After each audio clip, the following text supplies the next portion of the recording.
All right, welcome everybody to the Moab City Council meeting on August 23rd. I'm going to call the meeting to order at 6:04 p.m.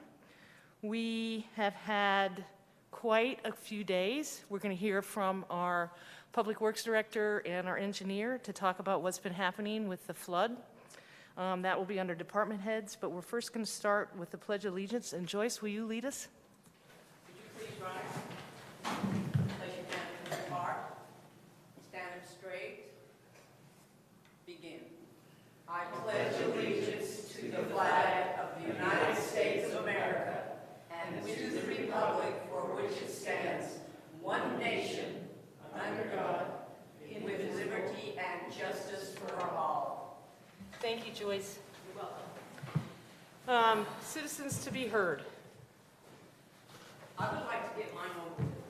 Well, you will be up during the public hearing. Unless you want to talk, you can talk during Citizens to be Heard if you want about the public hearing.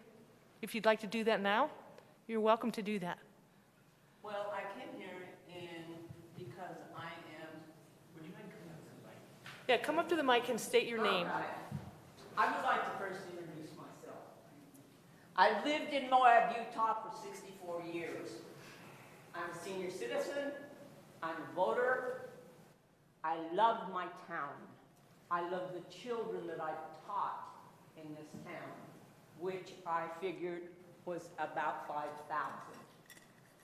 I moved here during the uranium boom. Really exciting. A lot like what we're living through now. There was no place for me to live, and my husband and I just got married, and he was out of the service, so we had to live with his mother and dad in a 9-by-wide trailer. They had one place for sale, for rent. It was a chicken coop, and they wanted $300 a month to live in a chicken coop. Well, at that point in time, I was going to teach in the high school. I had signed my contract. I was very upset because I come out of a very rich district in Tooele, Utah.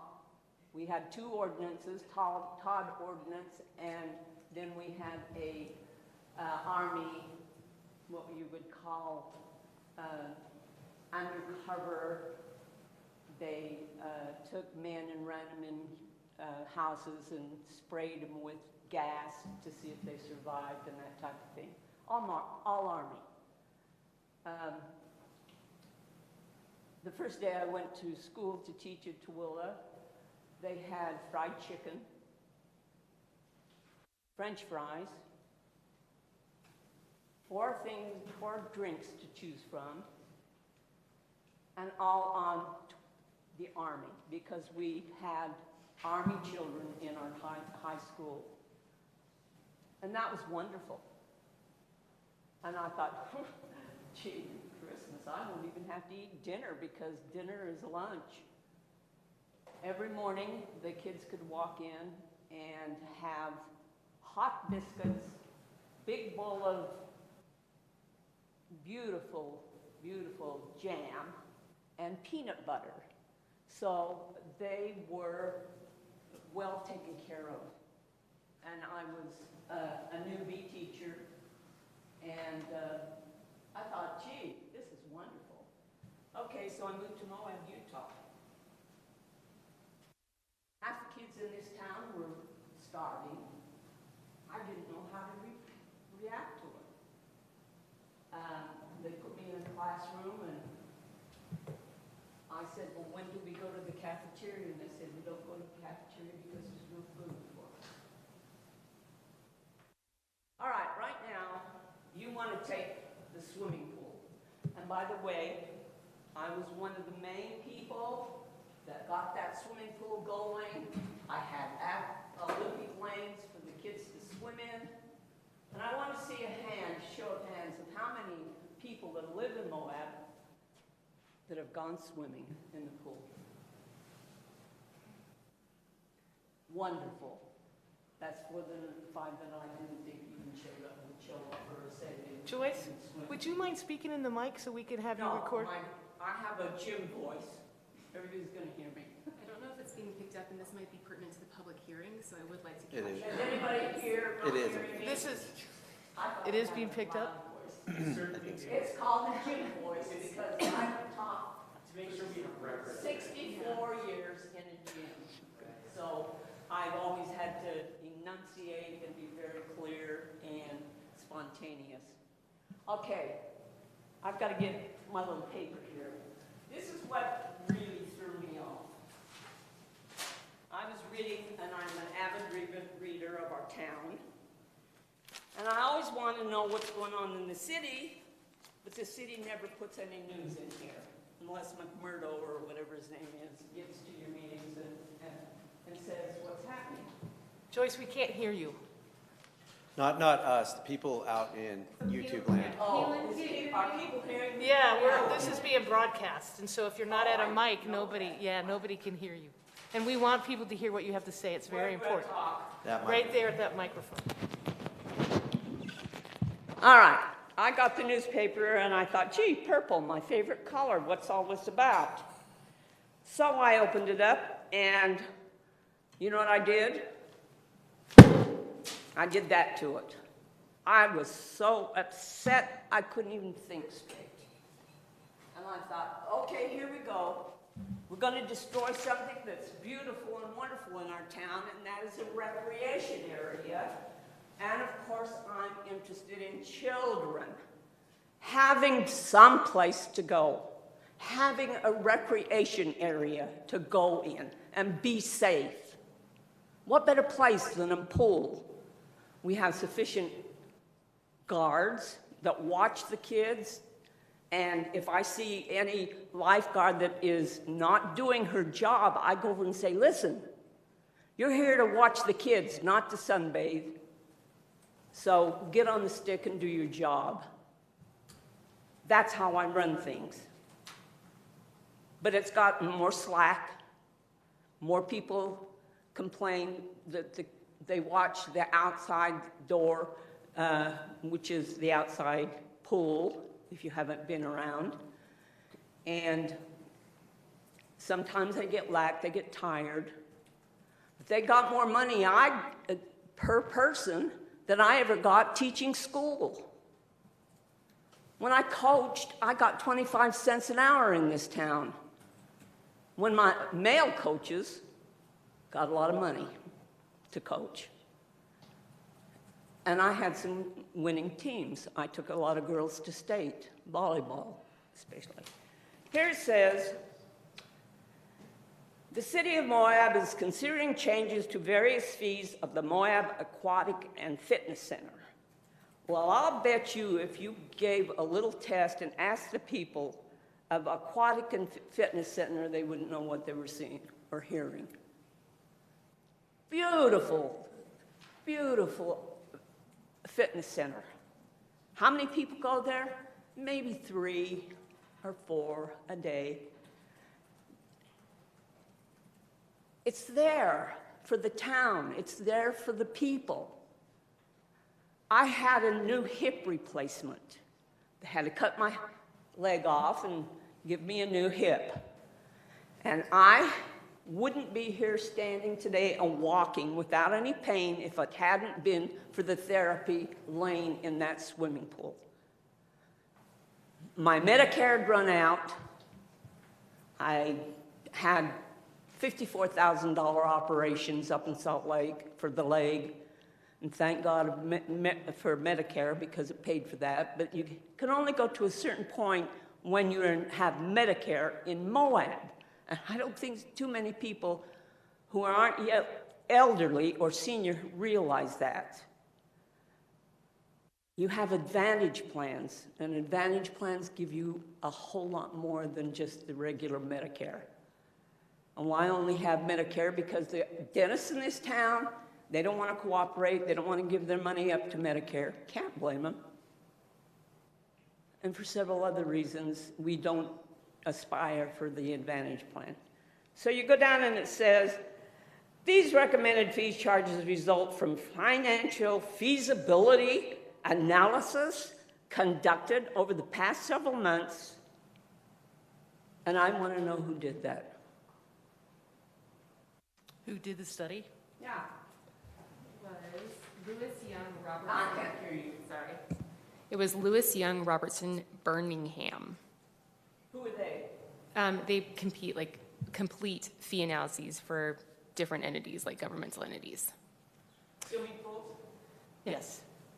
So Joyce, normally we only allow 3 minutes for citizens Okay. to be heard. Okay, I'll hurry. So the annual passes are there, then they have 3-month passes, then they have 1-month pass, 1-week family pass, I don't know what good that does, and aquatic facility rentals.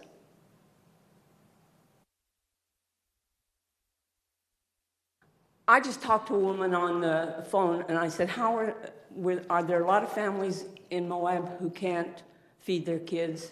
And she says, we're having sign-ups galore. We haven't really come to a total. Okay, so what's a family of 4 kids? They have to make a decision, those parents. Do I send my kids to swim once in a while and have a lot of fun, or do I feed them? You've taken the wrong time to do this. The wrong time. The gas is out, my granddaughter lives out over the hill, out on the highway going south. And she has to drive her daughter in to school.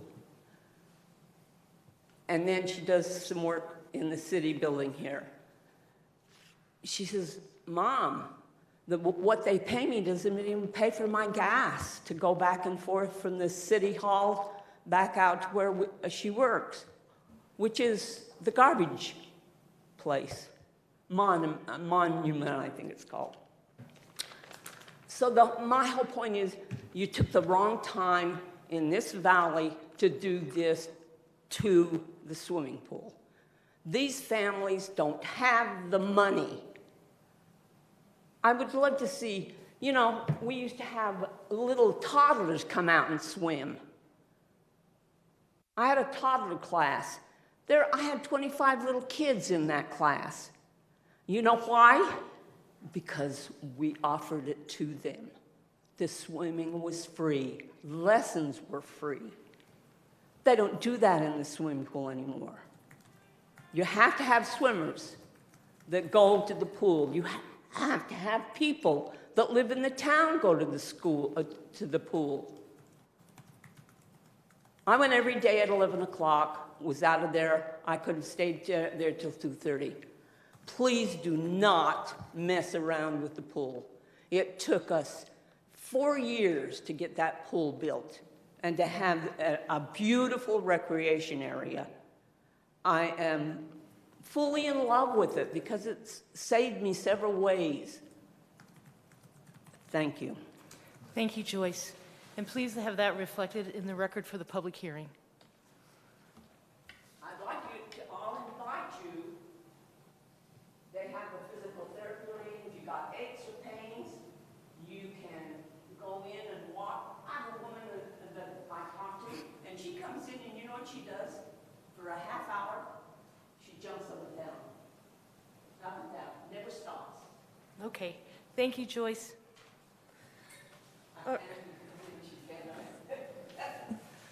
All right, next up, we have department head update from Chuck Williams, our city engineer, and Levi Jones, our public works director. As you all know, it's been quite the weekend. These 2 guys have been working, I imagine, till midnight every night. You guys look exhausted. But we really appreciate everything you and your team have done. It's remarkable. We know there's a lot more to do. And we also know that we're getting a lot of attention from our federal delegation and our state, and that's good news. A lot of media attention. I think that's been rewarded. We'll talk about that in a minute, but we really, Jason and I and staff have been involved. We've been paying attention to what's going on. I think Luke and Kaylin's been on the Grand Canyon. Ronnie's been involved as well. Luke, I'm sure you have too. So we've been kind of seeing what these guys are doing on the ground, so we really want to hear what you guys have to say tonight, and I'm sure the public does too. Yeah, thank you, Mayor. We haven't had a lot of time to put into a presentation for this last week's flooding.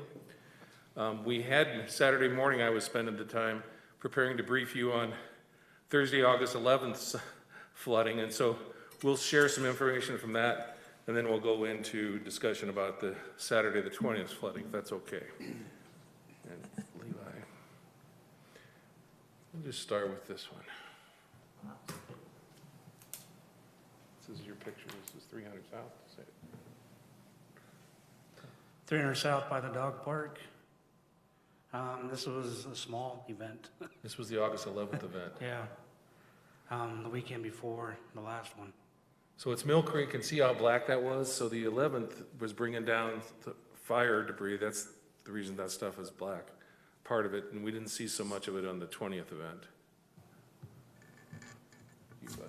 Yeah, so, sorry. The streets guys, this is over the last July and August, numbers totaling for a department of 5. This is just that department. Over those storms alone, this is not normal business, normal routine. This is just storm cleanup and emergency response. So just those personnel add up to 238 hours. Overtime was 94 and a half. They've been working a lot of weekends. And then all the equipment that's on there as well. The service trucks, they're running while on site. The blocking traffic, the overheads are on, and then while the heavy equipment, there's loading and hauling off all the debris. It sustained multiple damages. That guardrail is a total loss. That's just right there on 100 West, beside across the street from Zach's. Also in that same area, the path has been undermined and is going to be needing major repair. Go ahead, John. Oops. Yeah, and I think under the damages, one of the other things that this is reported from the Parks Department was their hours and their service hours. And so it's not just Public Works, it's a lot of people involved in this. The police department obviously is in this as well.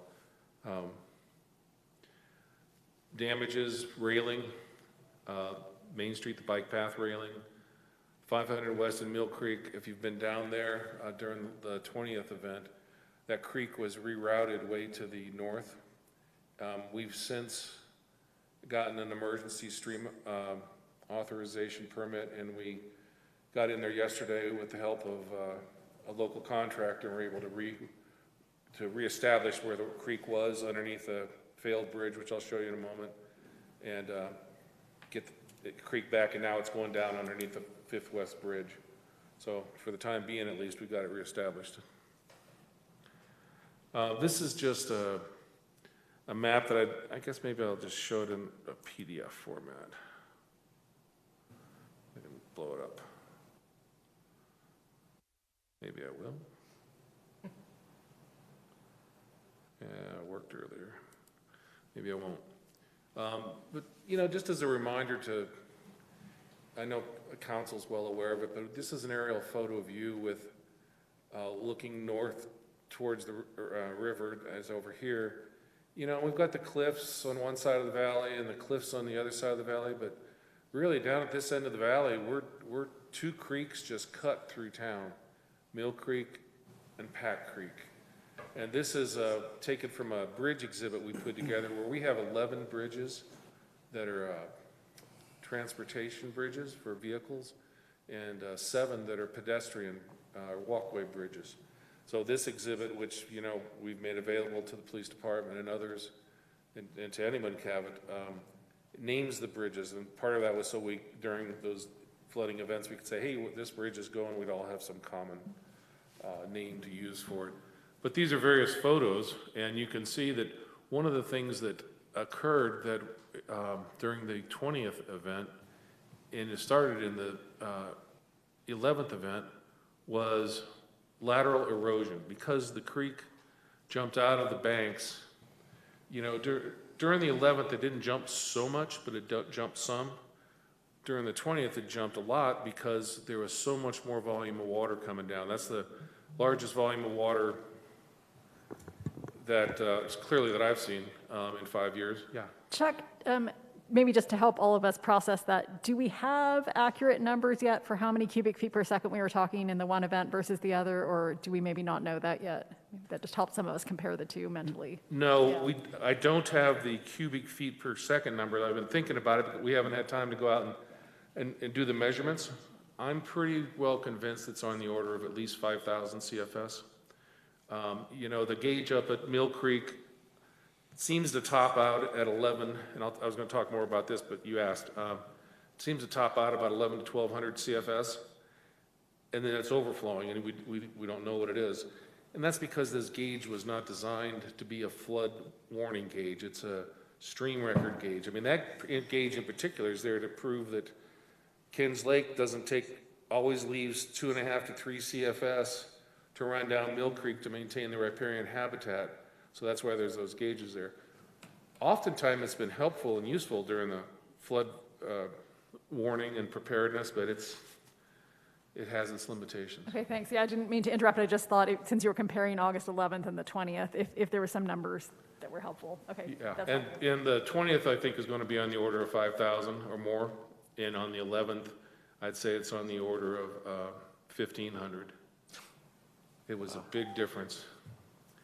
And then this is the bridge below 100 West Bridge, below Zach's parking lot.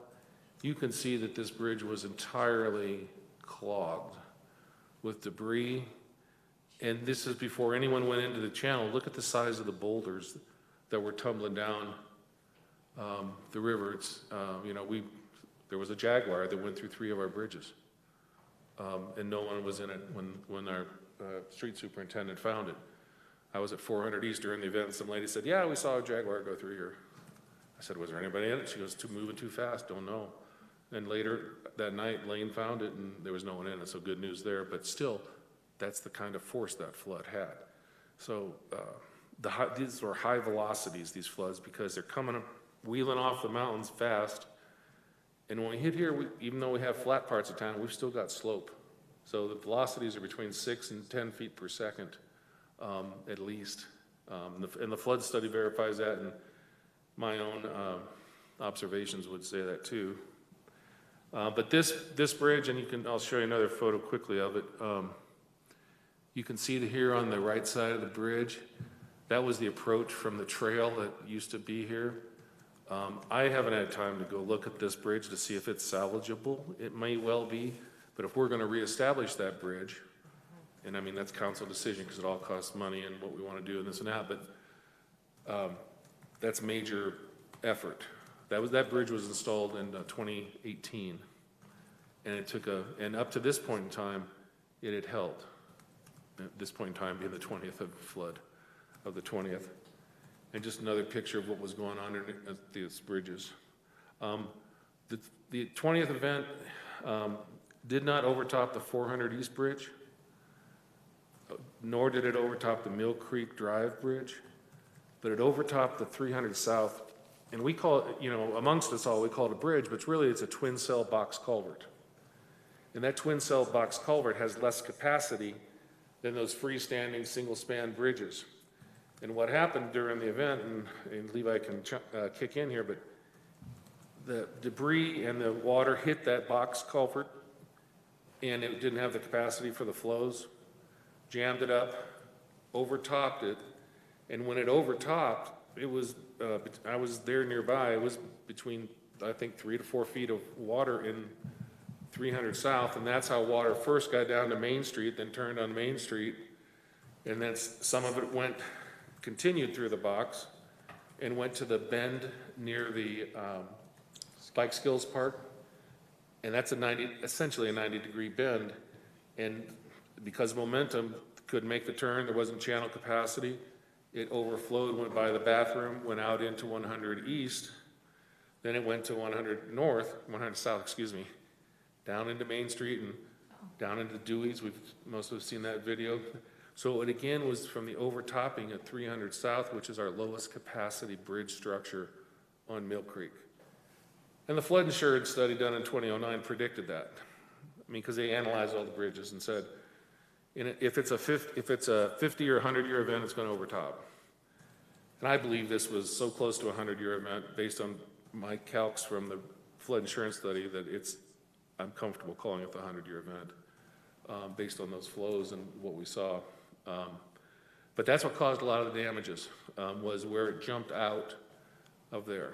So if it would have been lucky enough, like in the August 11th flood that Levi filmed there, to have kept contained within the box, we wouldn't have had a lot of the street flooding and sedimentation and debris that, you know, we've all seen in the cleanup the last, since Saturday night. So this is some thoughts for council we wanted to share with you. I wanted to share with you. And this is the Main Street Bridge, and you can see, and it overtopped on the night of the 20th as well. This is as prior to. And, you know, I think I'd like to take this opportunity to say that if we get flooding, it's really in everyone's best interest not to be standing on those bridges. Everybody wants to see what's going on, but when the crews and law enforcement are trying to help keep it safe, it doesn't help to have more people, and it, you know, it's just not a good thing. So we'd encourage people to, and you know, most people, when we'd say, hey, would you not stay in here, most people say, yep, sorry, didn't mean to get in your way. But some people just have a different attitude. How old are the big bridges? Pardon me? How old? How old? The bridges on 400 East were built in 1975. So they're about 50 years old. Main Street Bridge, I think, is in that same era.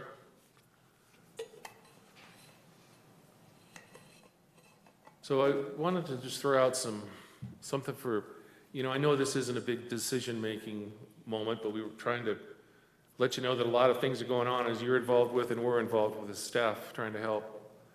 The August 20th event was the 100-year flood, which was much worse than the 11th.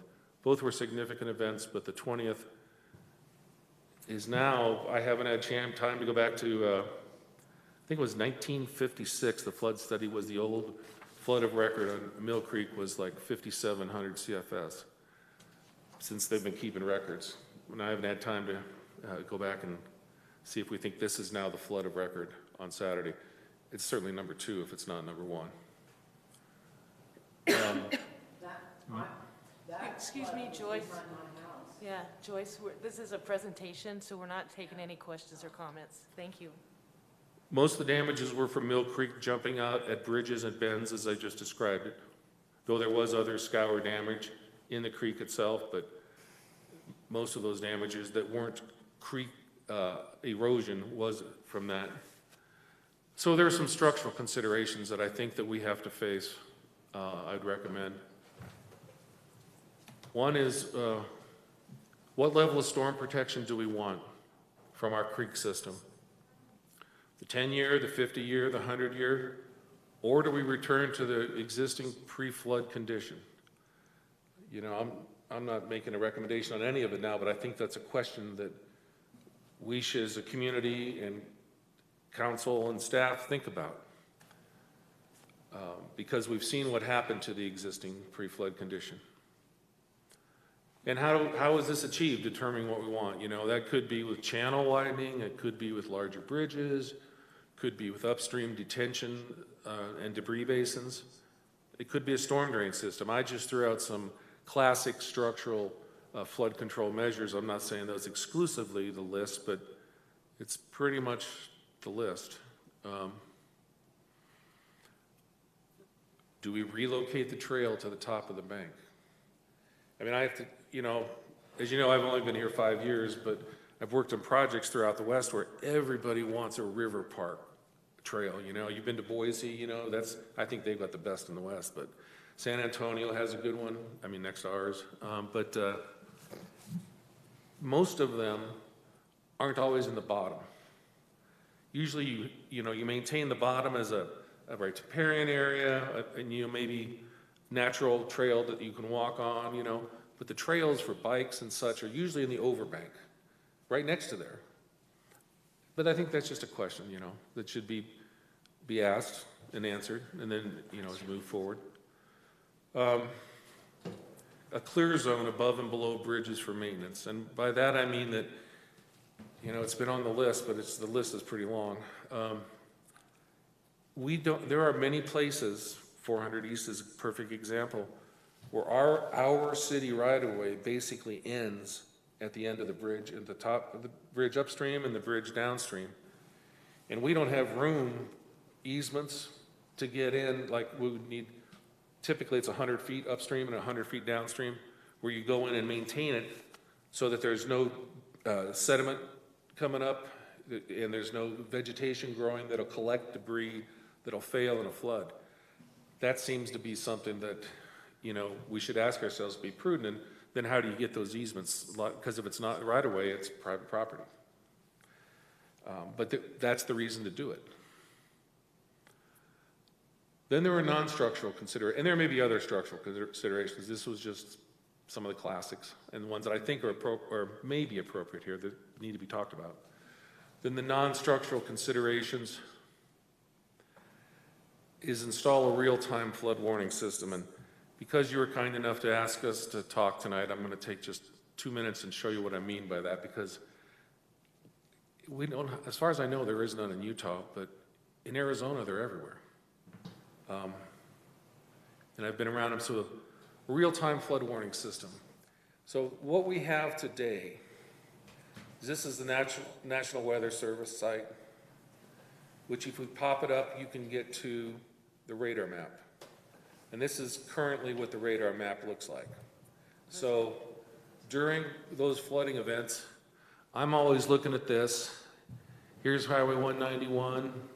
Here's the Colorado River. So Moab's right here.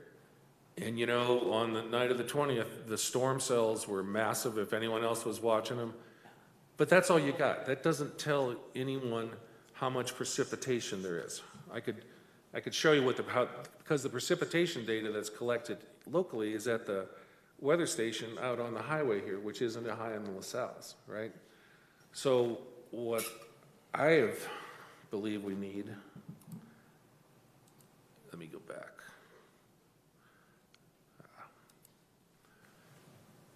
This is from the Pima County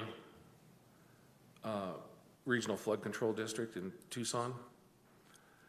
And I'm not saying it's exactly like this, but I wanted to just give you a sense of what a flood warning system looks like. So I'll close this. And this is a map. These blue are the major channels coming off the mountains here, the Santa Catalinas, which are 9,000-foot mountains, versus ours, which are right 12 to 13,000. Our highest peak is the second highest peak in Utah, I found out the other day. But these points here are places where they have precipitation gauges. So you can say how much rain fell in the last 10 minutes, which is very valuable. How much rain fell in the last 6 hours, and you can see it's none because, well, up there in the last 6 hours at the top of the mountain, they had 0.04. But if you look at the 30-day rainfall total, it looks a little more meaningful too. So in 30 days, because they've been having flooding too, and top of Mount Lemmon, they had 7 inches of rain in the last 30 days. That's not so helpful except to look at it and say, if we had that kind of data, we'd say the mountainside is wet. The antecedent moisture conditions in the ground are wet. And tie that into the burn that happened last year over the 3,000 acres in Milk Creek. When the water hits, it's going to just keep going. There's nothing to slow it down. There's no absorption. So that's an advantage of one of the advantages of a flood warning system, flood alert system. And you can also click on the drainages. Let me turn, I have to turn that off, I think. Yeah, oops. And you can see how much flows are in the channels. So you have real-time precipitation numbers, which is invaluable, Ronnie, back to your how much flow there is, because we have the models of, that's what they do with this. This just isn't what are the numbers now? They're behind the scenes in this is there's computer models where you can punch in the numbers and say, whoops, we just had 1.5 inches of rain in the last hour. That has the potential, up at this gauge, this has the potential to produce 1,000 CFS down at the next location. So that, I think, is a very valuable thing. It costs money, but it's something I think that we should at least consider as we move forward. And let me see if I can get back to, I have to go, yeah. Something else for non-structural considerations is the riparian habitat, you know. We were able to get an emergency authorization from the stream bank to reestablish some of our channels, but we don't have a 404 permit for it. Excuse me. If we were to do major structures, we'd have to get a 404 permit, which involves fish and wildlife and all those things. It's just the way it is. So that's another non-structural consideration. The regulatory requirements of that. And what, in my suggestion, is what addresses these considerations, which include a bunch of public and stakeholder involvement, and I've been involved in a dozen of these down south, is a watercourse master plan. And a watercourse master plan is a process that evaluates all of those issues above and kind of collects enough data and provides enough analysis to make decision-making. And of course, decision-making is not just what we want, but what we can afford, and understand that too. And,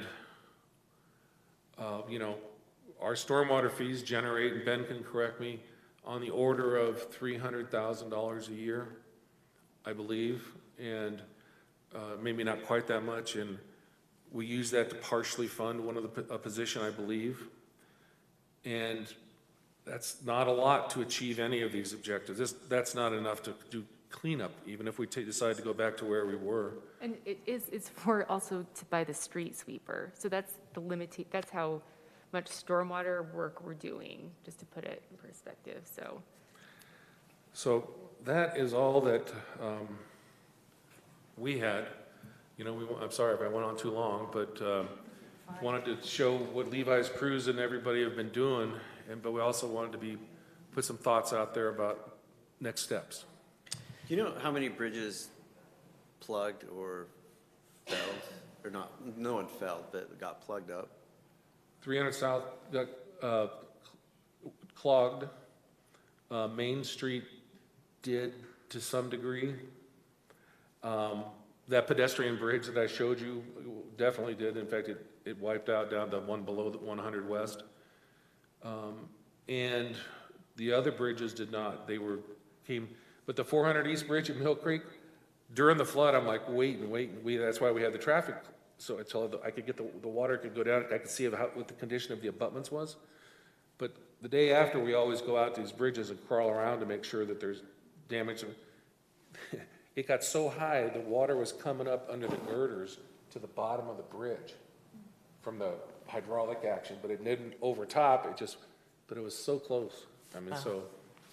Yeah, I'm kind of interested if there's like some data that showed like what was going on how much CFS was going down the creek and how much CFS was going down Main Street, you know, and right, yeah. because I mean there was probably, Main Street was hopping, it was moving cars, it was doing things. It was. Who knew Main Street needed a gauge of its own? Exactly. You know, I have to say though, the Moab City crews were awesome. Yeah. You guys, it was incredible, you know, like even that night, seeing everything that was going on, and then Saturday morning, you know, or Sunday morning, I was up walking around, basically walked the whole town, and crews were already out doing stuff. Man, those guys deserve, I don't know, something, but they did awesome. You guys, They did. thank you. It was amazing. The numbers I reported in the beginning, that's just the last 3 days they've been at it since Saturday, and it's doubled. Everything's No, doubled. for sure, yeah. Every single piece of equipment we own is out, minus the grader. But we have 2 loaders, 2 backhoes, both minis, the water trucks and all the dump trucks, minus all but one, are out. And everybody's operating. You could add twice as much equipment and probably wouldn't have been, Wouldn't be done working. right? You brought up, if I may, Jason, not to interrupt, but one of the things that happened was we have water lines that were installed underneath the creek beds. the creek scoured out during those large flows, and they broke those water lines. So that's one of the things that Levi's crews have been doing, and we've been trying to work with them, is get those water lines repaired. Up on 400 East right now, that's going to be temporary. We're going to run that water line to reconnect over the bridge on the sidewalk. We're going to do the same thing down at the 100 West pedestrian bridge.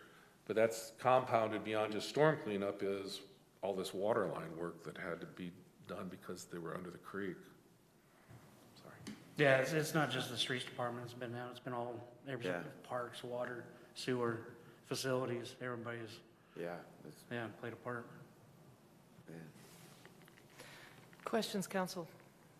Oh, yeah, I feel like we could spend all night, and I know there are other things on the agenda, but I guess later, I would kind of like to know what next steps look like, but I know we're all just trying to get through this phase, but I think one of the concerns that a lot of us have is that this is very dangerous and physically demanding work, and I think we wanted to ask and make sure the crews were safe. We didn't know if you guys had any injuries.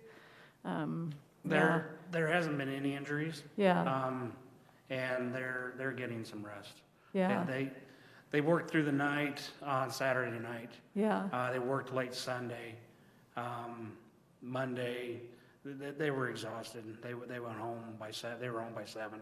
Yeah. And today they're out there right now, so they're getting rest, but they're. And then one of my questions, well, for you guys, but together with the mayor and Carly, was for those of us on council, what should we know about? I know we've had a lot of offers. I mean, people in the community have been putting in resources, but from outside the community for assistance. And is there immediate public works work where we need help, where people are coming, or is that something that will be kind of reported over time? As far as people coming down to help? Yeah. We're getting tons of requests for help, and we just forward those to Chuck and Levi to determine what that help is and where it could be used. Okay. So that's been ongoing since Yeah, because I Sunday. know a lot of communities upstate had offered, and Right. Yeah, one of the things about that is Yeah. it's, you don't want to put civilians in a war zone. oh yeah. You know, but there are things you could do. So we had local contractors, but, you know, but we've had local contractors kick in and dedicated a dump truck to Levi's crews for a day. You know, we had other contractors call us, what can we do to help? And they're helping us install that water line because those guys know how to do that HDPE welding really well. And we do have a list. We've gotten a list, and the Civilian Conservation Corps was available for a day. We had them up there cutting a big tree that was threatening the 400 East Bridge. So we're responding to that, but we're kind of doing that cautiously.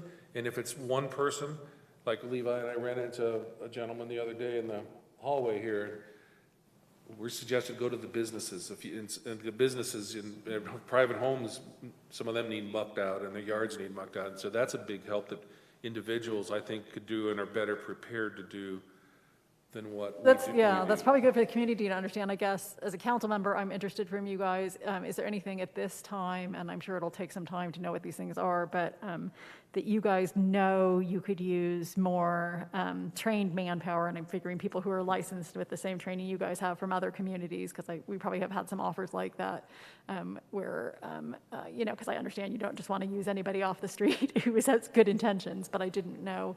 Yeah, if it would help if we could find some people with, streets training or heavy equipment training, and if that would somehow help you. But, yeah, engineering, whatever. Yeah, we've already gone through some of those scenarios. Yeah. For example, 300 South and Main Street, on 300 South from 100 East to Main Street, we had law enforcement and traffic control devices out there, and we had UDOT contractors. They come in on a Sunday, and they were there some parts, most of Monday, cleaning up those areas, but we blocked those off. So we eliminated that liability from our citizens. And Yeah. And part of it is, what the crews have been doing is, this happened Saturday, and here we are on Tuesday. We're really responding just to the brightest fires right now. And as we get an idea of what should be next, like, right now the parkway is shut down because there are so many hazards in there. I don't think, and Annie can correct me, but I don't think her and I and her team haven't really had an opportunity to say, this is what we need to do here. Yeah. Because once we do that, you know, in terms of cleanup too, then we may be able to say, hey, because I think Salt Lake City offered, Park City. or Park City, yeah, we may be able to do that, but right now, I think Levi's crews have it between us, you know, just putting out those brightest fires, but it's spinning. What's the next step? Yeah, okay. Well, I guess, yeah, these guys should ask questions, but then I guess I'm interested in what you guys think comes next, because obviously eventually we do want to get to this longer term planning. We know, you know, this is only one of many floods and fires and, you know, goodness knows what else headed our way. So just to better prepare us so we can better outfit you guys too. So I guess that's something I'm interested in. The last question I had was, there's a side question I got from a few residents, and I didn't know if we had anything to report or if we knew yet, if there's anything we should know about the wastewater treatment plant and how it fared through all this. Right. Yeah. No issues with it. It was okay. Yeah, I talked to Obi about that too, and Yeah. he's happy with it. Okay, thanks. Thanks, These Ron. guys, yeah. Anybody else, questions? I guess just it's been a particularly wet summer. I have Pat Creek like pretty close behind my house, and I think there was a week where we had like 3 flashes like come through. And so I know that we just kind of had this devastating event, and with the way that the season's been going, are there any concerns if we have, maybe not of this magnitude, but even a smaller one now that some certain structures have been weakened and So we do our own bridge inspections in-house, but because this event was so large and the overtiming occurred, I asked UDOT to bring down their bridge engineers, and they came down and inspected our bridges, and they said, no red flags, they're in good shape, do the maintenance. So from a structural standpoint, I'm not concerned about that for smaller events. There are some repairs that need to be made here and there, but I think we dodged a bullet on that one, that we didn't lose bridges. We've reestablished the channel there below, a pilot channel, I'll call it, below 100 West to get it to 500 West. That's one of the other things that we'll do next is look at that pilot channel to make sure that we've got it's flowing where it was, because it jumped, you know, at several places, as you guys know. And if we can keep those smaller floods in there, within the channel banks, so to speak, I think we'll be all right. okay. Yeah, no, I'd recognize it's still, like you said, it's kind of identifying those bright fires, kind of doing some triage work, and then identifying everything else that happened. And once we have that, I think it's puts us in a better position to kind of prioritize where we're headed. But yeah, no other questions. Just like really want to express my gratitude for the crews that, as you've said, Levi, just have been working their butts off for this community. And really just, it sounds like city staff as a whole, I wasn't aware that it was to that extent, that it was kind of an all hands on deck situation and everybody stepped in. And just thank you to the community as well. I was out there Sunday by the Moab Vet Clinic, and when we first started, I was kind of just like moving like handfuls of things. I was just like, I'm not making any like progress or anything.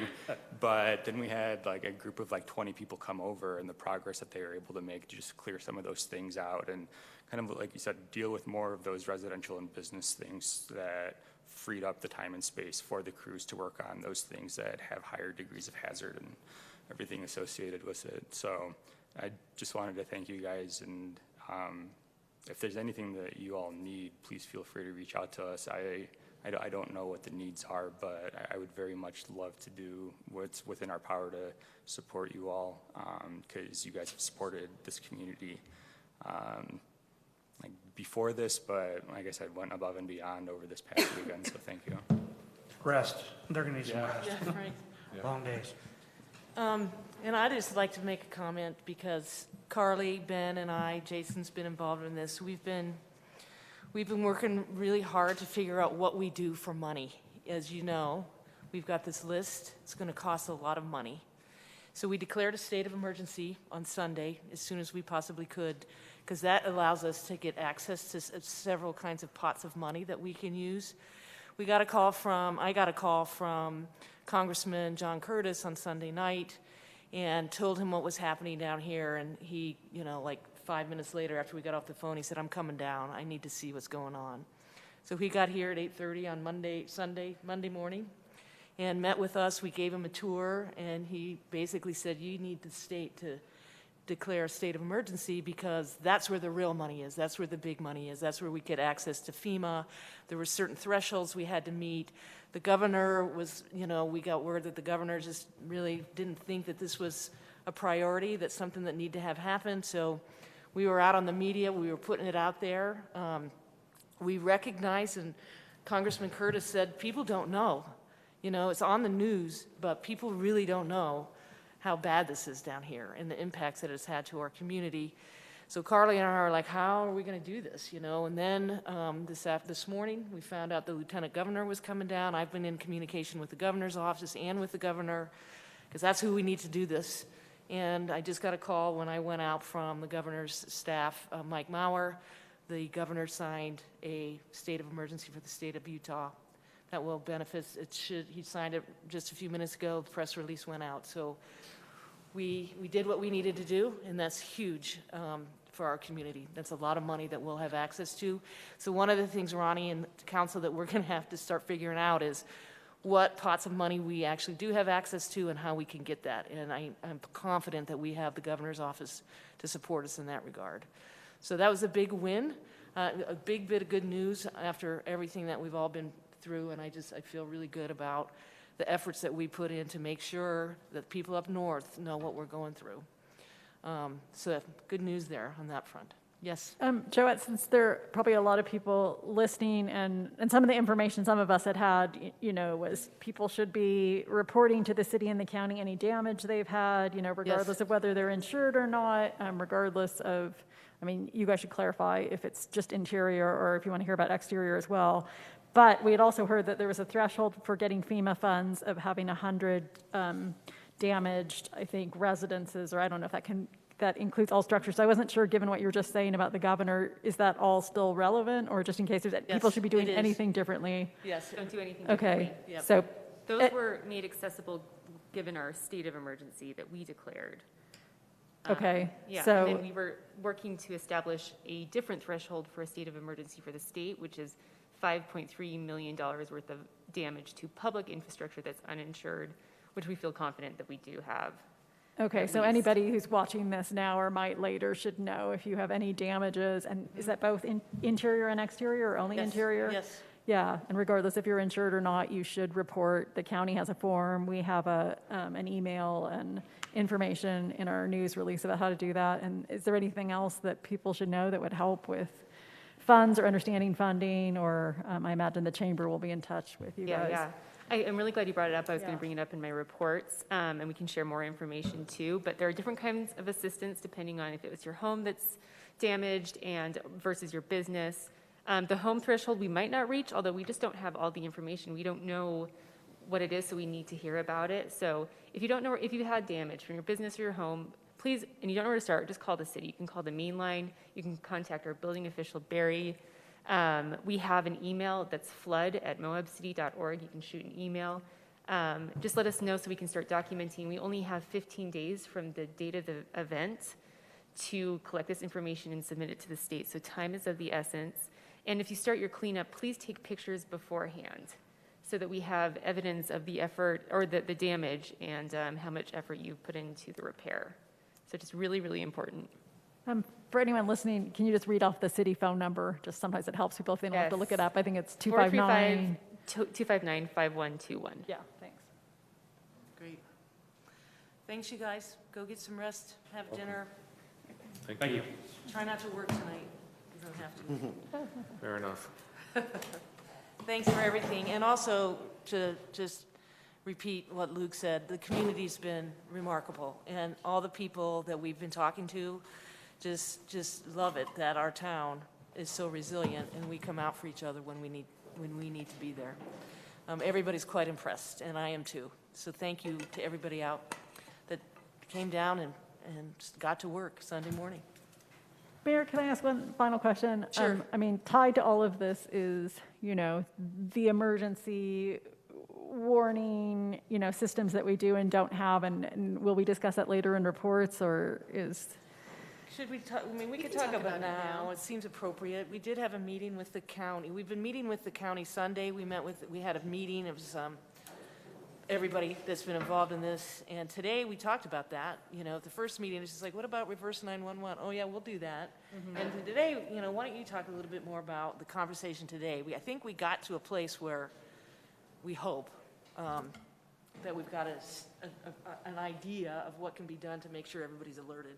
And Yeah. I don't understand it enough, so why don't you go I ahead? guess after this conversation today, also don't clearly understand what I'm missing about it. We're definitely, Grand County is doing like trying to push out information about signing up for the alert system. We have very few alerts. That might be what some people have gotten an email that they received, because that way you can be like opting into the alert system. However, it was revealed, which we've heard before, Ronnie, I know we've heard about it in meetings, that a geofence is also possible. You don't need to sign up. That makes sense, especially for a community like ours where we have a lot of visitors who aren't going to know they need to sign up for alerts. So I think at that meeting, everyone realized how important it is to exercise that geofence and how wonderful it would have been on Saturday night just to tell people what was going on, ask them to stay home, you know, so we didn't have people on the bridges like we did. So I think that group is not done talking about that. And I do know that the sheriff's office did commit to the next time there was an emergency to please issue that emergency 911. But I don't know if they meant the sign-up version or the geofence. So we're still pursuing that. So they said they have a system? They do. Well, Interesting, yeah. the alert sense that a lot of us signed up for years ago is, in my understanding, effectively a reverse 911 system. But in the many years I have been signed up, I have gotten very few alerts. And I do think it's a larger topic that we in the county and the emergency responders need to discuss, because it's not, if I can get alerts from San Juan County, or if I can get them from other parts of the state or other states or even other countries, it's not complicated technology. And I do think our community deserves better. And I do think I know as a council member, that's something, you know, we're on the EMS board that we've discussed for some time. I think it's way past time to work together as a community to improve that. So please let us know how we can help, because the status quo is not acceptable. People almost died, you know, in the floodwaters the other night. And Oh, yeah. Well, yeah. even if you're going to set off a siren in town so people know something's going on, that's better than nothing. But Right, really, no, I hear you, this is- definitely. yeah. so- Jason, go ahead. No, I was just, what Ronnie said is exactly true, you know, stuff. And so it's frustrating to hear them like, oh, we do have this system, but they don't really have a way of implementing the system or guidelines to what that system gets implemented. You know, and it was my understanding that even the last flood that people asked that this communication go out, and no one knew how to use the communication, you know, and it's unacceptable. You know, it's like, man, how do you tell someone whose kid or something just washed away in a flash flood that, you know, the dispatcher didn't know how to work the system, you know, and this needs to be at the forefront with the city and the county and the emergency manager, because, you know, I can vouch for Ronnie. She's been, this has been her mantra for years, you know, and it's mine too. And this is just unacceptable, that what's happening and what happened. When you hear a campground owner talk, you know, almost in tears, you know, because her husband is trying to help people get out of this floodplain, you know, there's a problem, you know, and it can't be done at the backs of the next person who gets elected. That's, you know, it needs to be done right now. So I felt like in that meeting today, that came across pretty loud and clear. I do too, you but know. it needs to be, we need to be on top of it. Yep. We need to not let Yep. it go. The county needs to be on top of it. The county needs to not let it go. And, you know, the fire department, the EMS, you know, and need to be on top of it and not let it go, you know, Right. because, you know, when we're talking about putting out these fires that are around, this is a blazing fire. This is the tire fire that won't go out, you know, and we need to get it taken care of. Yeah, no, I totally agree. No, I feel like that this particular event was a huge eye opener, because I feel as though it was like we all said, you could have died. People could have died. I could have died. I was scared to death. I think people that were out there saw what was going on, were scared, and there was nobody, there was really nobody. We were texting each other, trying to figure out what to do, and that was good, but I felt really lost. I felt like there is nobody leading the show, and I think it really showed very loudly and clearly that we've got to make some corrections, not, in our emergency management response. So anyway, we did formulate some working groups. Carly, do you remember? One of them is on this emergency response. There's one on what we're going to be talking about in months and years ahead on this water course plan. We need to start planning for the future of this continuing. And what were the other two? There was two others. There was The building officials doing the assessments, that's a working group. A communications working group, just to make sure information is getting out across all agencies about important developments. and a promotion, because Yes. people are canceling their reservations and not coming. And so we want them to know that we're still open for business. Just stay out of the way where it looks like there's construction. Well, and maybe we can make an agenda item on another meeting, because I think it would be interesting probably for the elected officials here and at the county and maybe down in San Juan County to know to what extent we can participate in those, because we have a lot of interaction with people in the communities or on the committees that we're on, so we have a lot of inside knowledge. And I don't know how to put this delicately, but sometimes it is uncomfortable for certain people to speak openly, but they will tell you things outside of an open situation about how nervous they are. And somebody at some point has to just bite that bullet and just address the problem, and we need to get past some of those. So, I mean, I just want anybody listening to know this is not about finger pointing, this is about us recognizing or bringing up, once again, how long we've been bringing up, but we're kind of fed up of bringing it up, how dire this situation is and how everybody deserves better and how willing we are to work together to figure out how the system should function and what needs to happen as a path to get us to a functioning system. And, it's also just so, when something happens in town, you don't have to go check 12 Facebook pages and 3 Instagram pages and 4 websites to maybe find something out. So, yeah. I believe that our plan is to have something on the agenda in September. Okay. So Yes. more to come on that. Okay, yeah, if you could inform those of us who are elected about the working groups, that'd be Well, great. That we will, absolutely. And some of them are, like the building officials, that's Barry and Bruce, that's a Yeah, group that that doesn't makes have sense. to. Some of them are technical. Yeah, and some of them are like, it's going to be the council definitely making decisions about like what kind of, funding we want to pursue, what kind of projects we want funded. So by nature of them and your authority, the council would be kind of final decision makers about those kinds of things. Yeah, okay. Yeah, thanks Yep. a lot for More to doing those come, and meetings. we can't stop this conversation. This happened, it's fresh in our minds, you know how things go.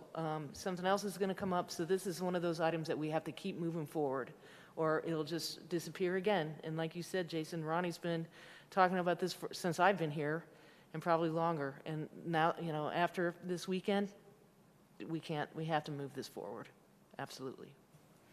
Anything else on the flood? Kaylin, are you out there? Do you have any questions? Or are you just observing at this point?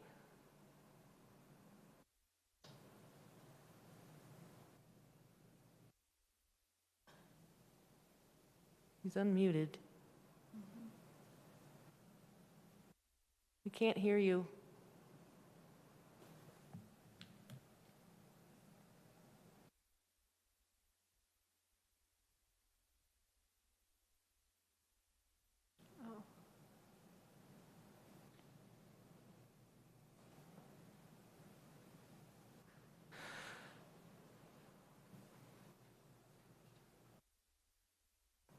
Looks like he unmuted himself, so he can send me a text, Kaylin, on my city phone if you have something that you want to comment about on the flood. I know you've He been, says his internet connection is unstable.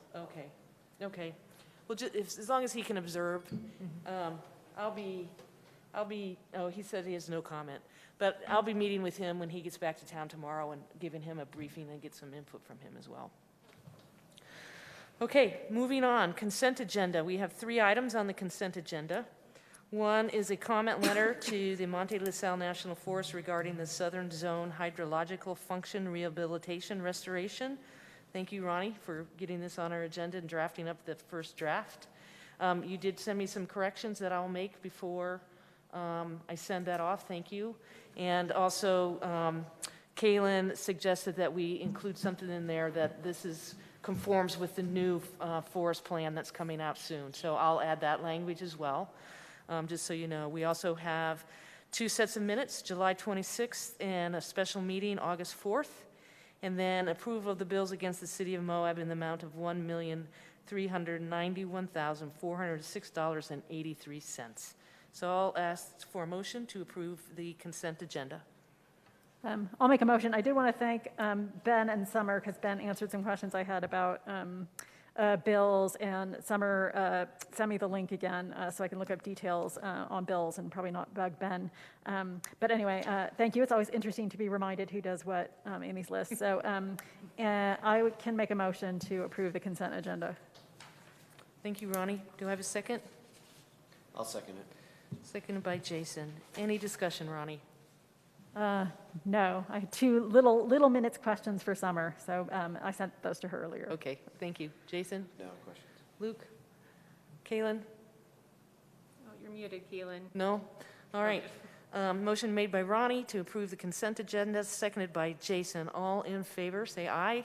Aye. Raise your hand. Aye. All right, motion passes 4-0. Next up, we have a public hearing.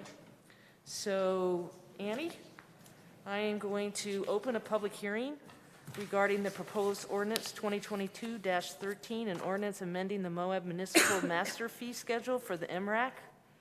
I'm calling this public hearing to order at 7:10 p.m.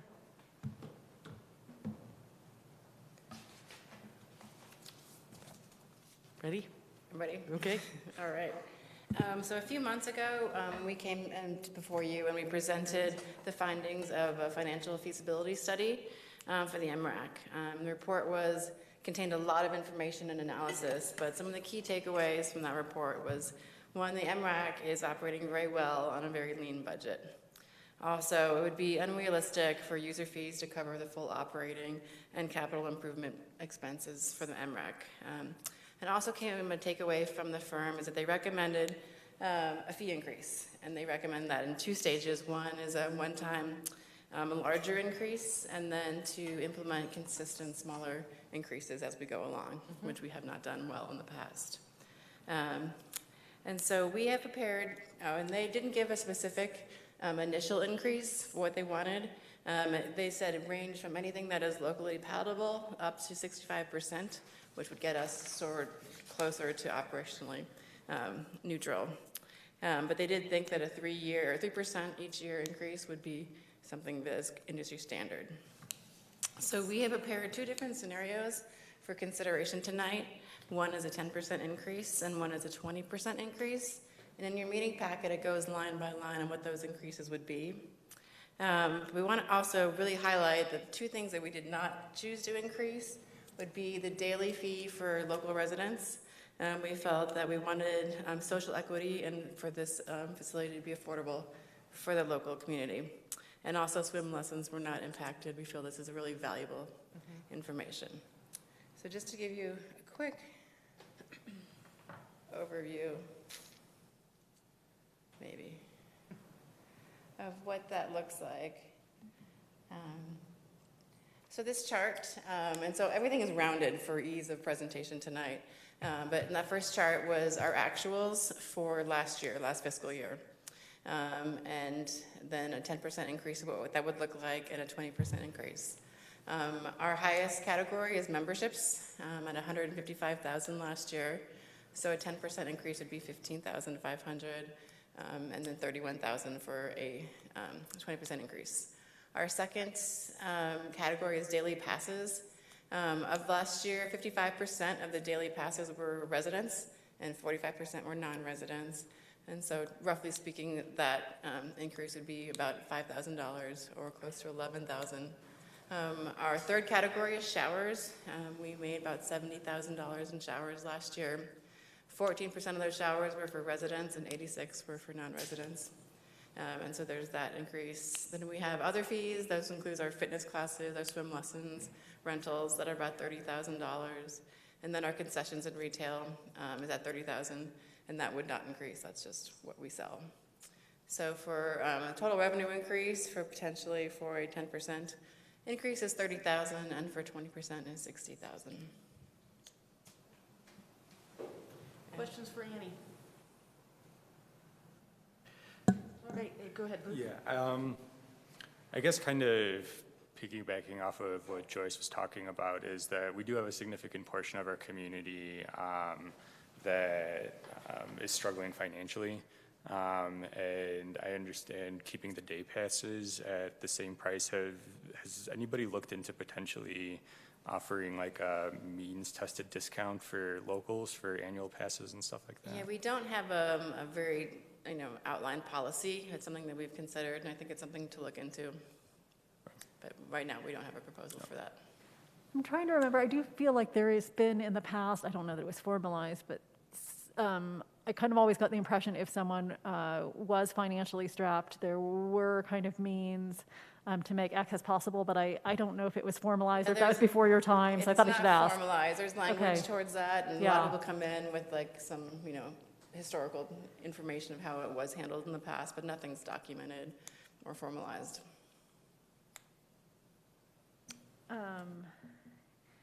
Is that something you would recommend? I mean, this is your area of expertise, so I guess I'm just... That'd be something that would be really beneficial to the community. Yeah. What does that involve, or do you even know? I mean, There's not different just- scenarios that you could Yeah. do. I mean, you could do income-based, although I don't know how comfortable we want people having to show us their income. So we could kind of do it I could come back to you with a couple proposals. I think that would be great, Annie. I think that would, I like that idea. I know that we'd like to have more residents and locals swim at the pool, and they may not be able to do that because they, like Joyce was saying, they have to put food on the table and they can't afford to pay. Exactly. So I think that would be really good. Okay. Any other questions? Jason? Yeah, I had a question on the showers. I kind of felt like the shower fees are still pretty low, and they're going from $5 for resident, then $8 for non-resident and stuff. I don't know. I feel like that a non-resident could easily be $10, and I know that, anyway, that's just something that I kind of. Well, just to piggyback on that, because I don't know if you got these emails we did, but we had a few emails where people said, oh, well, this is just our observation, but we feel like, people come and shower and then they kind of inadvertently, because no one's really watching, they sneak in and do other things, right? Like they take a lap swim, they blah, blah, blah. And so, we did have a question. I thought it's a fair devil's advocate question. Like, should it just be an entry fee? Because we don't, I don't know if this is true, but, some people saying people are washing laundry in there. I don't know what's going on, but I was going to ask you, I mean, is there a question in there to be had about whether it should just be an entry fee and the same shower is the same as entry? I don't know the right answer, so I was going to get your advice. I think that's a great idea. I don't think too many people game the system, but it does happen, obviously. I think, and if you raised it to 10, that would be about the same price of what they would pay if they were entering, or 11 even. You mean 11, raise it to 11, And from being there, I would say I don't know that they would even, notice. There are people pretty excited to have a shower. And that would be, we had over 9,000 non-resident showers last year. So a $3 increase would be significant. And I know you and I had a little exchange on the shared document. So the shower fee is not going up for locals. It's just going up That was for, a typo. for visitors, right? So, okay, so I guess the way it was proposed for us in the 20% was $850. So, I guess the question for us is, do we want to go to 10 or higher? Right. I think I had another question. Well, that was just because, we got a question. I think it's a fair question for those of us who are council members, like people understand inflation and they understand to a certain extent that fees go up and they appreciate that there's some things that aren't going up for locals.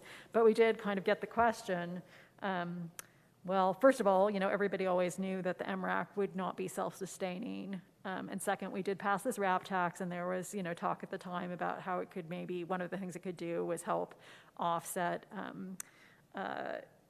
some of the expense at the MRAC. I mean, that was one possibility it wasn't committed to. But then also the question about, I'm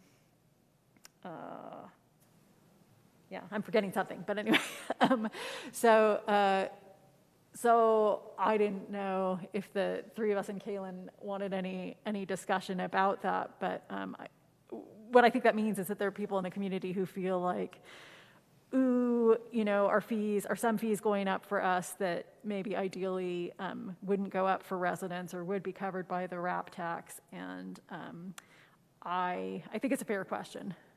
It is a fair question. What about doing a blend, like a 20% increase for non-residents and a 10%, or something like that? I think there are limitations when it comes to the RAP tax about operations and salaries. Is that my recollection? No, that's not true. It can be paid for anything. Oh, great, not just programs. Continue. I think for the purposes of our public hearing tonight, we're just talking about fee increases. I don't know that we want to get into a big discussion about the RAP tax and how that could be involved, maybe another time when we're looking at the budget, when we're having conversations about that. But I think tonight, for purposes of this meeting, our public hearing is about the increase in the fees for the MRAC. Right, and This just fee to schedule. clarify, the only thing that is differentiated between resident and non-resident is the daily passes. Yeah. So, some people, I'm not sure they get larger memberships, but they might if they're here for a little while. And you might have covered this, and I might have just missed it, but did you happen to say, do we have people who buy, aside from, I think you're visiting, maybe get a daily admission, but do we tend to have many visitors who actually get a membership? Do we know? Sometimes if they're here long enough and they Okay. do the math, they might do. get a month membership or something, right? Okay, and do we have a fee structure where, I don't know what everybody thinks is fair, but where we would charge a non-resident more for that, or? We don't right now, once you're past the day rate, it's just the membership rate. Okay, There are people that come here, I know, because I use the pool all the time, that come here for the summer. They have their RV at an RV park, and they come and hang out at the pool. yeah, I've seen that a lot, and we have the showers. The biggest problem with all the non-resident showers is they tend to use the showers when we're all getting done swimming and there's no showers. So, so I've never really seen anybody take advantage of that, where they come in and most of the time they're getting off the white rim, they're done, they're camping, and they want to get cleaned and get out. But anyway, so this is a public hearing. Any other questions for Annie? Not so much a question, but I guess kind of like a suggestion for the other council members is I'm definitely open to increasing the fees for showers significantly, and potentially some of that extra money can be used to help offset some of the means tested passes for local families. And I know we'd bounced this idea around in one of the meetings with the mayor a couple of months ago of potentially giving vouchers to some of the nonprofit, shower vouchers to some of the nonprofits that they could purchase at a discounted price at $1 a shower or something like that. And we do have a couple existing relationships with nonprofits for showers and, Great. All right, this is a public hearing. Any comment from the public? And since our only public is Pat and Pete. And then just to kind of summarize for direction. Okay. I heard that we wanted to increase the showers for non-residents and potentially a larger increase for the daily passes for non-residents, any other sort of direction. And of course, coming back with some tiered structure for. Yeah, I think we'll make that in the motion. I think when you guys. oh yeah, do we have to move out of public Yeah. hearing into the item? Yep, definitely. All right, so seeing that there's no comments, did we get anything written, Lisa, that you know of? There was one comment on YouTube tonight suggesting that we raise the shower fee to $15. And one of the ones I referenced was a form that got sent in, I think to citizens to be heard, but it was related to the public hearing. Okay, great, thank you. Yeah, I saw that too. All right, seeing that there's no comment, we're going to close the public hearing and move right into new business. Section 6.1, proposed ordinance 2023, an ordinance amending the Moab Municipal Code, Chapter 3.50, master fee scheduled for the Recreation and Aquatic Center. So I'll ask for a motion. And include any changes that you would like. The motion, you have an option between 10, the presentation was 10 or 20, but you can modify that in any way that you would like in your motion. Yeah, and if this helps you, Jason and Luke and Kaylin out there in Never Never Land, I think I read this right when, just when I was looking at that non-resident shower fee, that I think our proposed 20% increase daily admission for non-residents was going to be 12, I think, if you're only doing aquatic or fitness, and then 18 if you're doing both. So just to give us some idea of how a shower fee would compare. Yeah. Okay. Kaylin has a comment, but before we vote, so if somebody wants to make a motion, we can make a motion and then open it up for discussion. I know you guys are all thinking about what motion to make.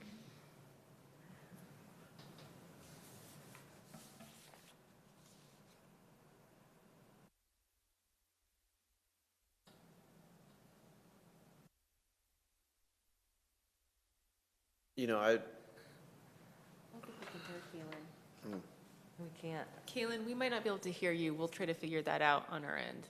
I know sometimes, yeah, when I've been virtual, sometimes I just have to drop the Zoom and I have to call in on the phone. Yeah. But, yeah. Do you know what's going on? Is your computer muted, Kaylin? Yeah. Oh, we can hear Oh, you there you now, are. but Sorry, Kaylin. Can you That turn is- on the volume? So, if I may, for a motion,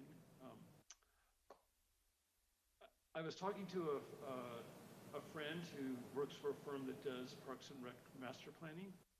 Oops, you've frozen, sorry. Oh, he has an unstable internet connection too, so maybe that's part of it.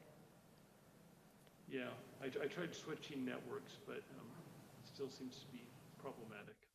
That's on our end. Are we sure it's not on our end? you should run down to Starbucks.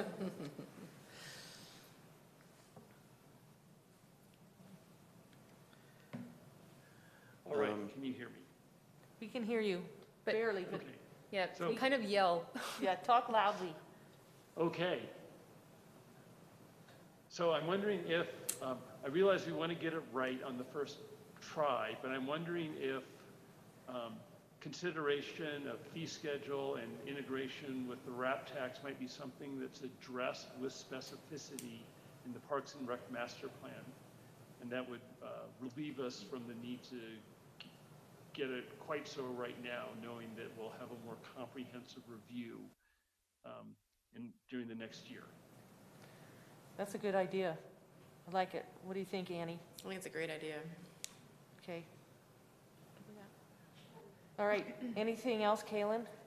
Yeah, so this friend that does, I was discussing our fee quandary with our aquatic center, and her feedback was that raising a visitor shower fee into the teams seemed totally reasonable to her based on her experience in other communities. And that if we do that, maybe do something to communicate to the visitors how they're helping to support this facility, especially for less advantaged residents. Good comment, too. All right, thanks, Kaylin. I'm still waiting for a motion. I'll make a motion for proposed ordinance 2022-13, an ordinance amending the Moab Municipal Code, Chapter 3.5, Master Fee Schedule for the Recreation Aquatic Center. With the fee structure changing for showers to a regular rate of either swimming or swimming and gym fee for non-residents, and not changing the fee structure for residents for the 2022-2023 season, or 2023.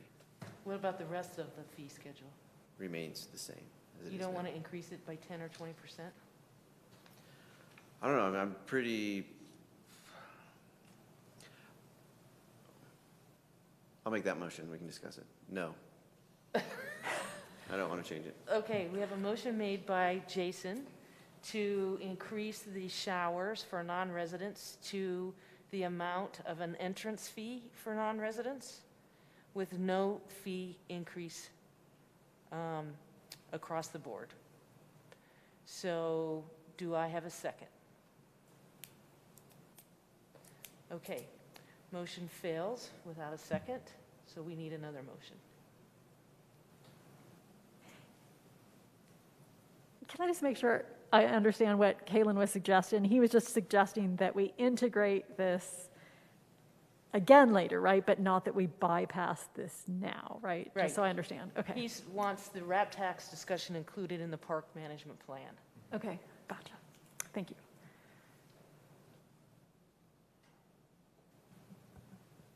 All right, let me, okay, so, I move to, approve ordinance 2022-13, amending the chapter 3.5 master fee schedule for the Moab Recreation and Aquatic Center, increasing select user fees by 10% with the change that shower fees get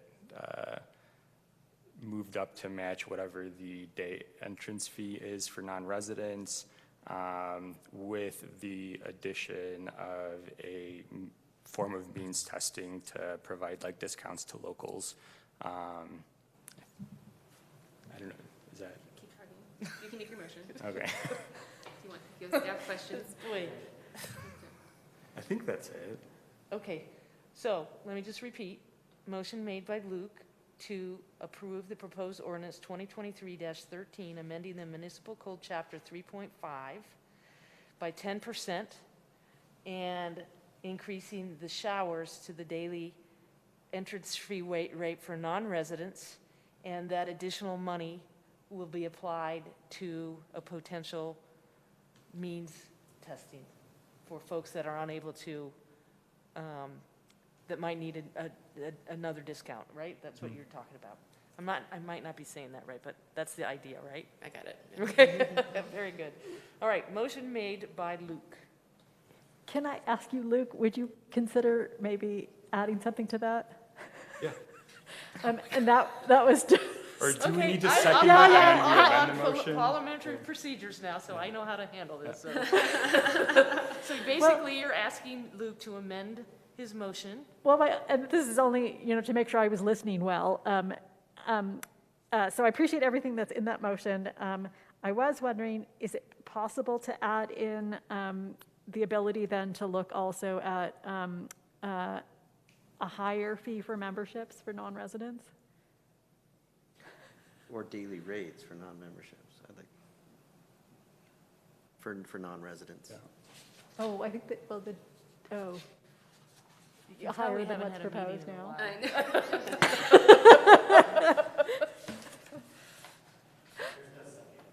Yeah, Yeah. we'll second. Would you prefer a second so we can discuss?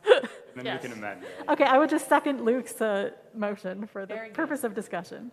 Okay, So the only thing that wasn't in there that we had kind of discussed, which I since we're going to, look into means testing, was if we're going to be looking into other things, and I mean, again, I don't know how often it happens. It sounds like it's not too often, but maybe it helps the public to know, if somebody's getting a membership, if they don't live here, they are paying more for it. I don't know. Someone help me, walk me through if that makes sense to add to this.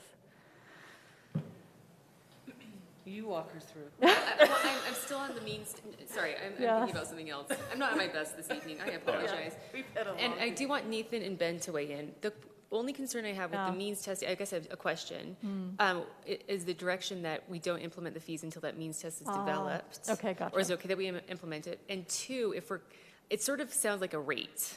And I think that we maybe need to advertise that rate. We might have to go, it might be its own little fee that we should send through this kind of process. So because we don't have it, we haven't done that. and we're not putting hard numbers to it. So it's like you're adopting a rate without anyone knowing what it is.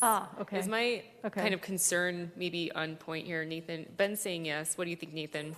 I agree. I think if you want to add a means testing component to it, my suggestion would be to come up with a more concrete proposal and amend what you're proposing to include a means testing provision. That way everyone knows what it is. Yeah, 'Cause okay. in my understanding of what we're proposing is we want to approve this with a mean tested proposal, but we don't know exactly what that is.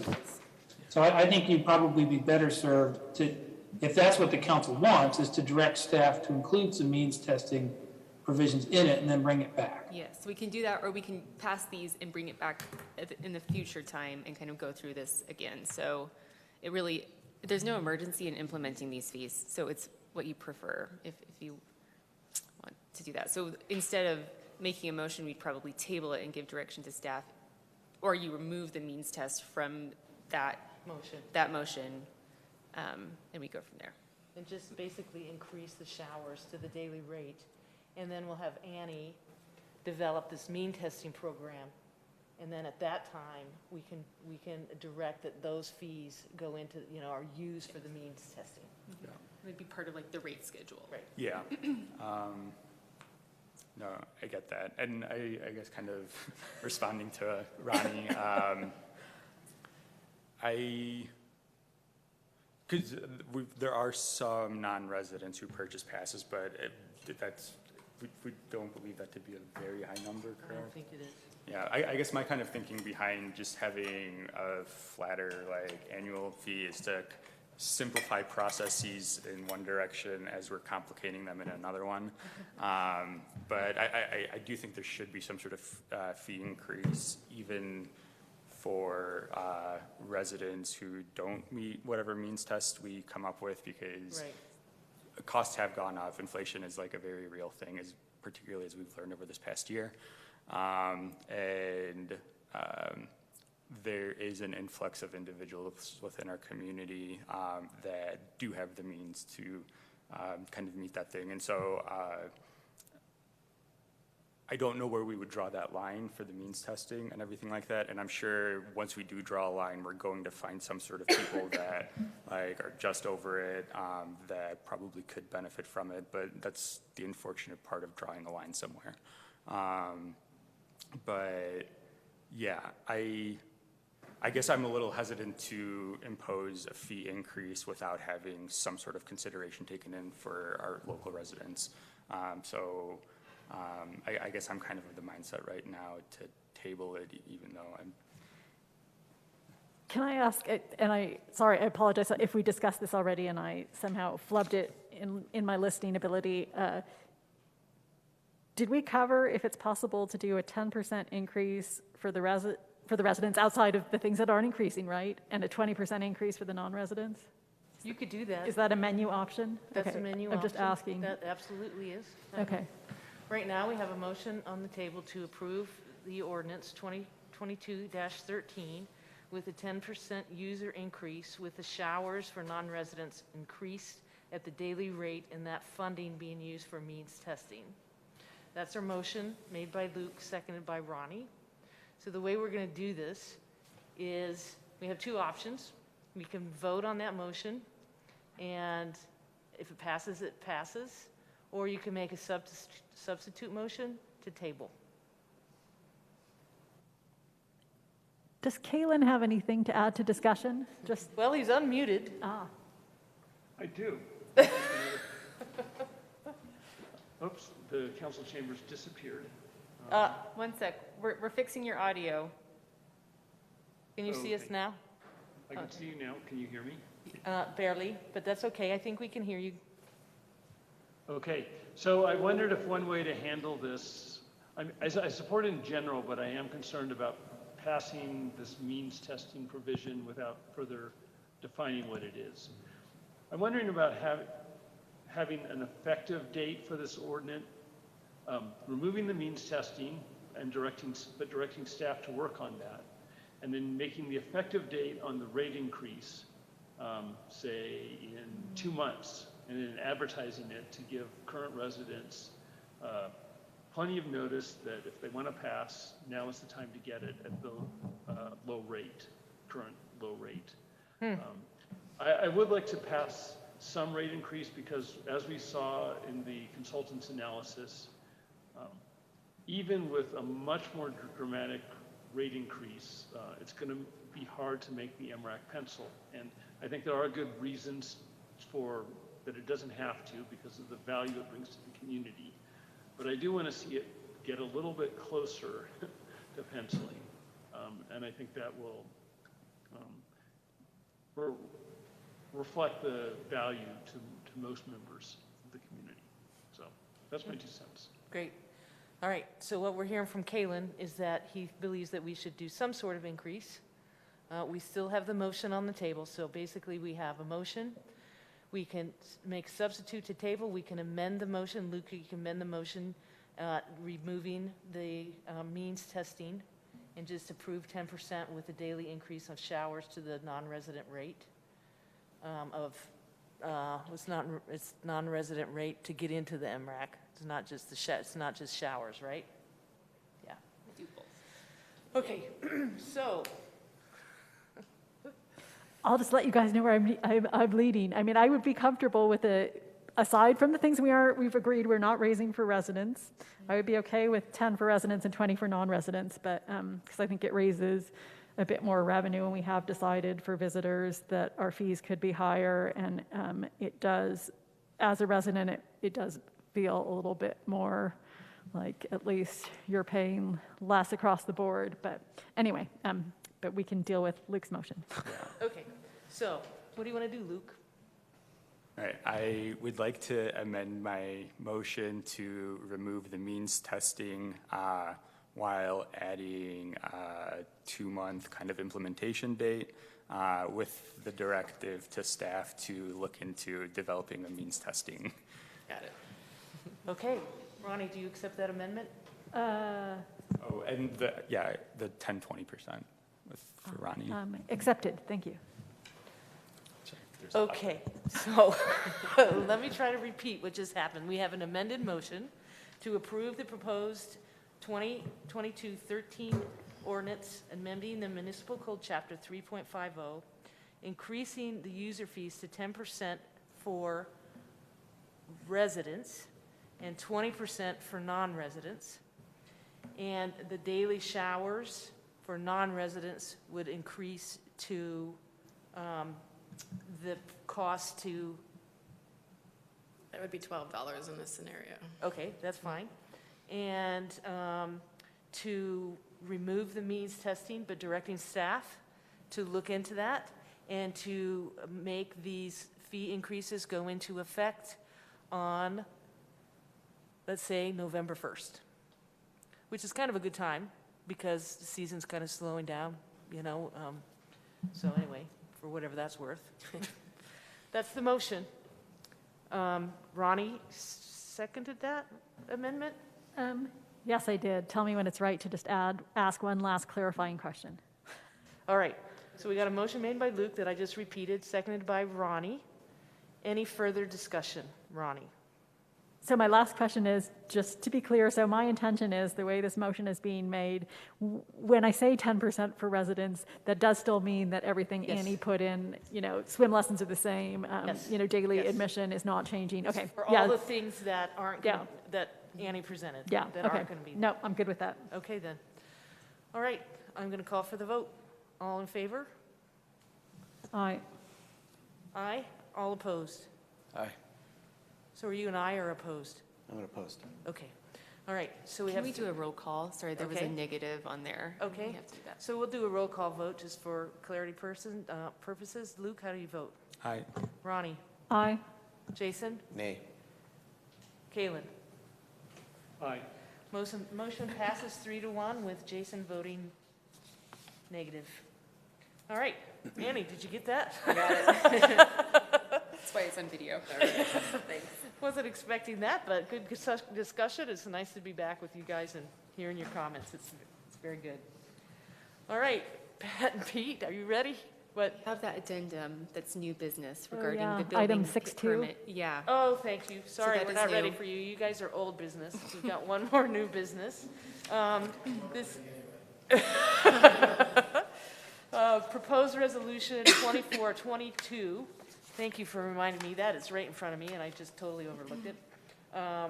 Waiver of building permit fees for repairs resulting from the flood damages in August.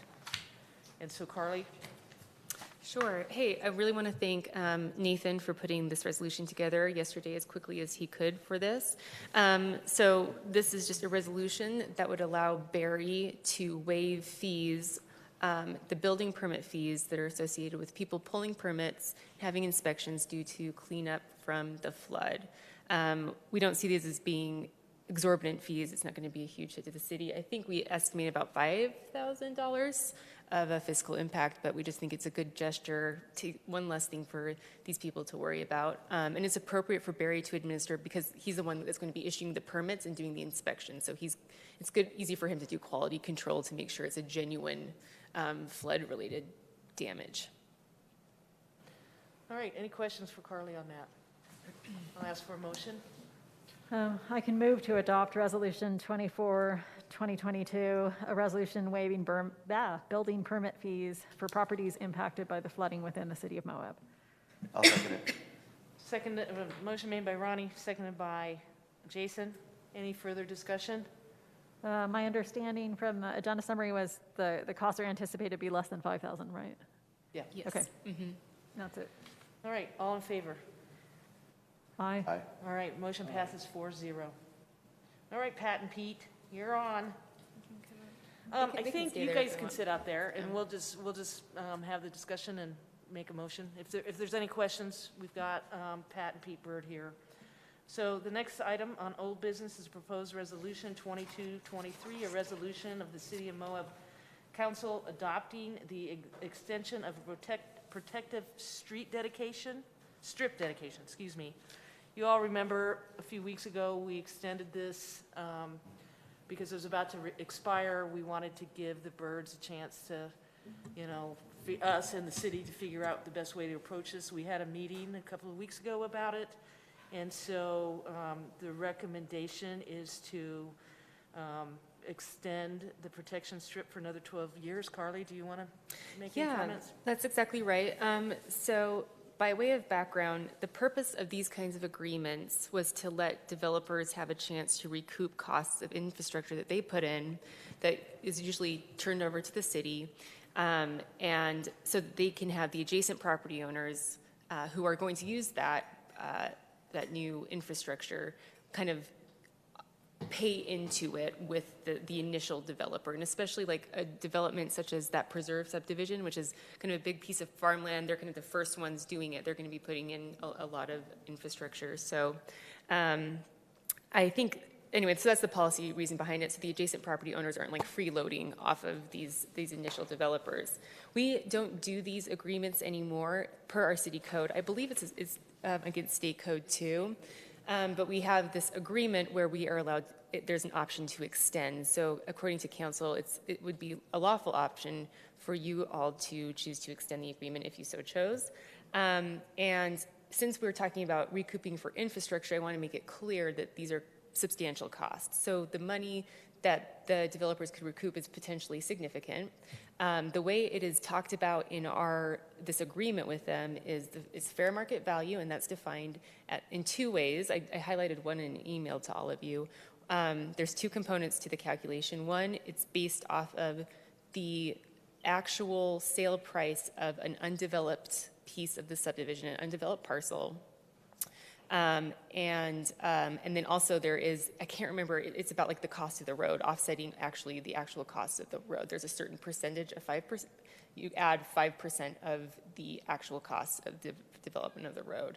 Now, everyone who knows anything about Moab real estate, like 0.3 acres of land is quite expensive. So we're looking at, it would depend on what the latest cost was, if that was to happen in the future, if these were to be sold. But if it were today, that's like $240,000 was the last lot sold, and that was a 0.2 acre lot. these two tracts of land that we're talking about, one is 0.28, that's tract A, it's really big, and then tract B is 0.03, so it's much smaller. Now that's a lot of money.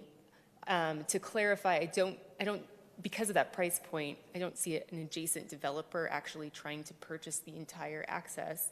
They might instead, they have the option of just buying portions, doing like, a driveway. I don't know how many square feet those would be because I don't know how long they have to be, but it's likely that fair market value would never be recovered.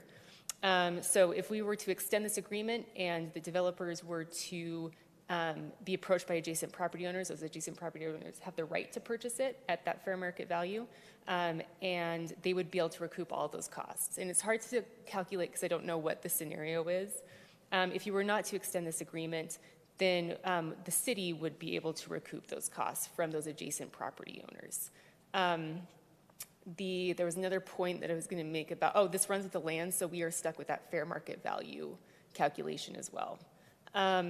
Tract A, and you can probably see it in your packet, Tract A fronts the street, Fifth West, so a developer might say, I don't even want to negotiate with this access point, I'm just going to connect to the public road. I think there's a road for Tract B too, that the property that's kind of impacted by Tract B. So you might be, it's important to know you might be walking away from some money if you were interested in having the revenue from that sale.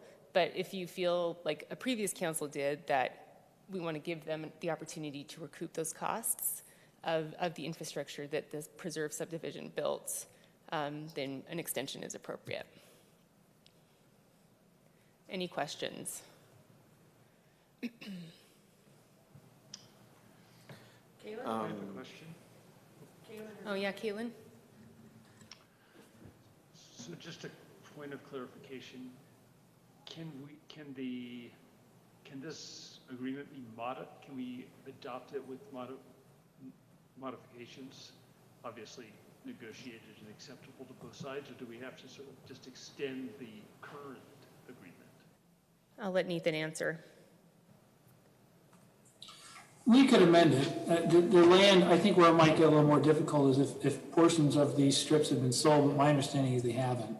So we could potentially negotiate different terms, and we do have a draft agreement that we've put together. It's very simple to give you an idea of what those would be. So we could potentially negotiate something with the property owner. But I'm not exactly sure, we'd have to go back and work with them to talk about it. Technically, if I'm not mistaken, this agreement has already expired. It expired in June. Mm-hmm. So theoretically, under this agreement, the land is already passed to us. Well, no, it hasn't because we extended it for 90 days. Oh, no, I'm sorry, you're right. We did extend it by 90 days. I'm sorry. So it hasn't expired. Never mind. So we could amend it if we could reach terms that are agreeable to both parties. That will obviously depend on what the amendments would be. So is the extension just at our, do both parties need to sign to agree to the extension? I don't know if that's the case. Is that the case? The way that the agreement's written, let me pull it up. I can, yeah. It says that it, I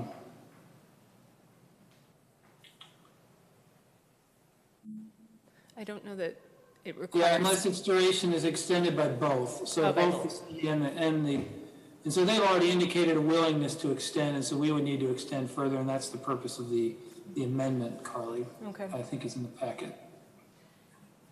I'd also like to mention too, when we were negotiating with these folks, one of the things that we talked about is for them to be able to find some other alternatives besides this strip protection, because this is outdated, it's not used anymore, and so we offered that as an opportunity, this time frame to help them look into other options that may be available to replace this strip protection.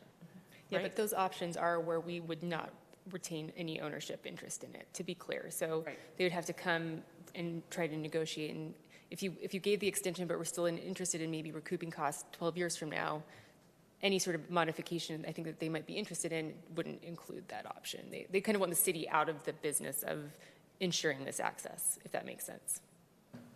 Right, but the city hasn't incurred any costs on this. None. Yeah, which. Zero. Yeah.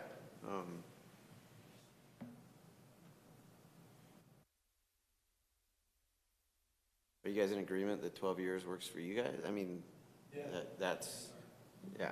Yeah, when we signed the original, we were told that all we need to do is get an extension of it. Yeah. All right. Yeah, if they're, I'll make a motion. I move to approve resolution number 2022-23, adopting the extension of the protection strip dedication For 12 years. for 12 years. Motion by Jason, I'll second it. seconded by Luke. Discussion, Jason. No. Luke? Ronnie? No? Kalen? Any discussion? I would prefer to discuss this further with our council, so I move to table until, and We have a motion. Kalen, we already have a motion to approve. Nathan, is a tabling motion superseding of a motion, a regular motion? I think what we have to do is we would have to make a substitute motion. So we already have a motion on the table, so we would have to vote on that first. Unless you make a substitute motion, then we'd have to vote on that. I would agree with the mayor's summary of what needs to happen. Okay, I make a substitute motion to table until after item 10, the executive session. Okay? So what did I say we have to do? We vote on, Substitute. so we vote on the substitute So first? someone needs a second. Okay, I need a second on the substitute motion to table. Okay, I'll second. Seconded by Ronnie. Any further discussion from Luke or Jason? To table this now? Yes, till after the executive session. Is it because you want to go into executive session, Keelan? This, It is, and I just thought that way we could handle them both, whatever we want to handle under executive session at once rather than excusing the audience. Got it. I can't Okay. tell how much of an audience there is and then bringing it back. So basically, he wants a table so that because he's been gone and he wants to get more information. But it hasn't changed in the last 90 days. No. All we did is basically we're reapproving the original motion or the original agreement that we had with the birds and stuff. So Right.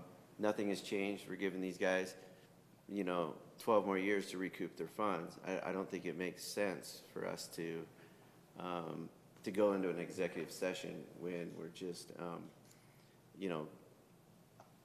we're approving this amendment to give them, this next 12 years. So, I don't know. Seems pretty clear cut to me. Okay?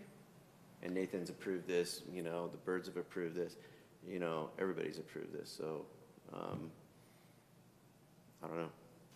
All right, we have a motion to table. We'll call for the substitute motion first. Motion made by Kalen, seconded by Ronnie. All in favor of a motion to table?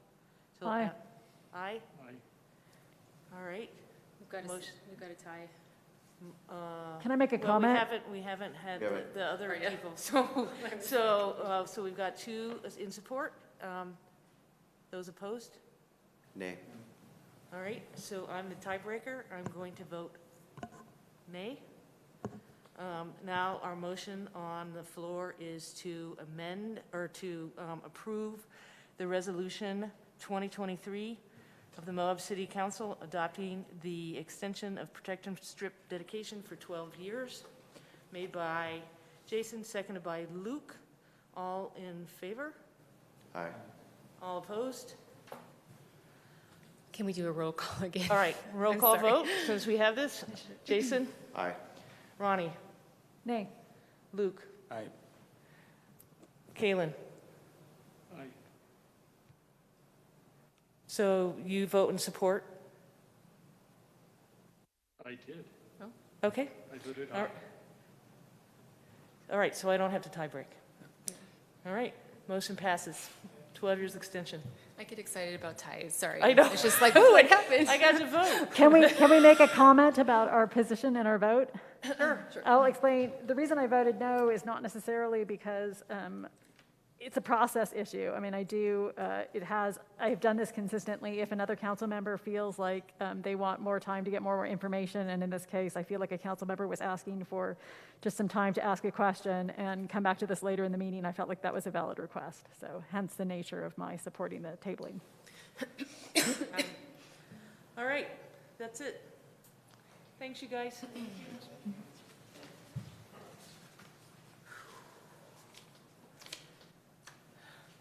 8 o'clock. Oh, my goodness. City manager updates.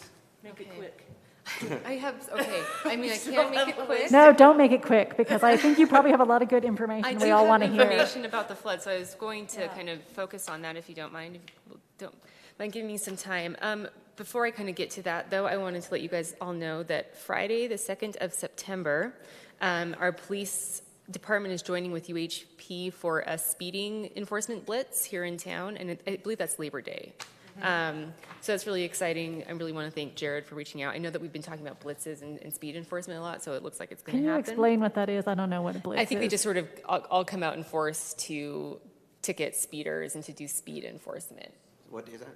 The 2nd of September. Stay home that day. Stay home. Is that the kind of event that you have to make public notice of? I just know certain types of things It's you not have a to. checkpoint. Okay, So thank we're you. not searching anyone. It's just that they're going to be extra, vigilant, and yet the focus is going to be speeding. Okay, thanks for explaining. Yeah.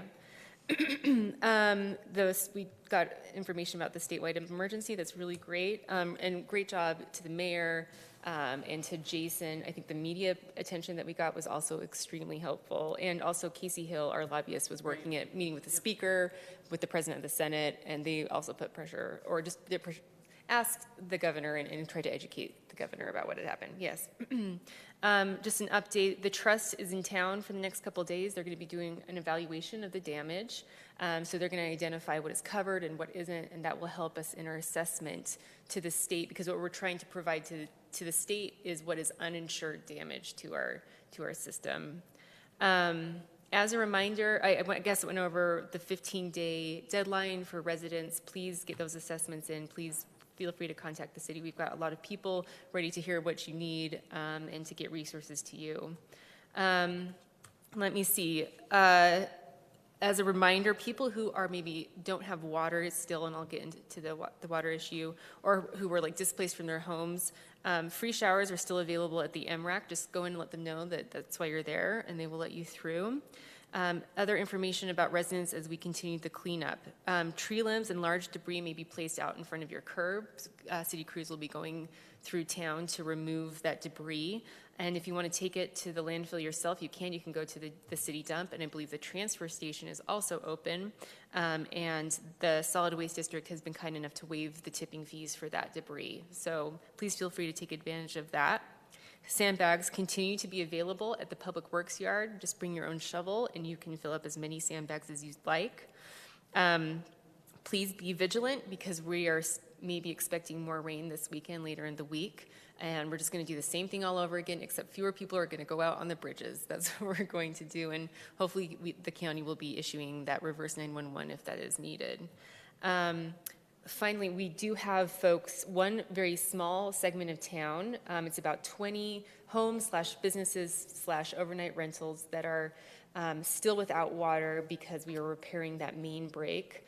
We had a setback today with the valve kind of blew out when we tried to test the system, so that is going to cost us about a day when it comes to getting the water turned back on. It was unfortunate. Another unfortunate piece of news is that there was creek water in the water main when we opened it up, so it has been contaminated. No one's water is at risk right now. All the service connections are off that would have received that tainted creek water, so there's no initial emergency at all. If you're turning on your water and it's coming out, it is safe to drink. But that means that we have to implement a larger system, and we have to put on a boil order. For a few days when those folks turn back on their taps, we're getting information out through traditional channels like a press release, social media, but Ben and I also have walked door to door and put like written instructions or verbal instructions. I think we got to almost every residence, and we have been able to communicate. And also the treasurer's office called again to remind them. So I think all residents should know that. A lot of the Airbnbs were just not occupied, which is great. The businesses know. Restaurants are not permitted to open under Orion's order given the situation. So really unfortunate. I know it's extremely inconvenient, and we are working as quickly as we can. There's a water truck, and we're going to have it staffed through tomorrow at the parking lot by the Best Western Canyonlands, that city parking lot for free public parking. There's a little tent out there, so if folks need water, they can go and fill up there. And we might just be delivering water to homes the days after that. We're also working on setting up some porta potties, so folks don't have to continually, flush their toilets with water that's difficult to obtain.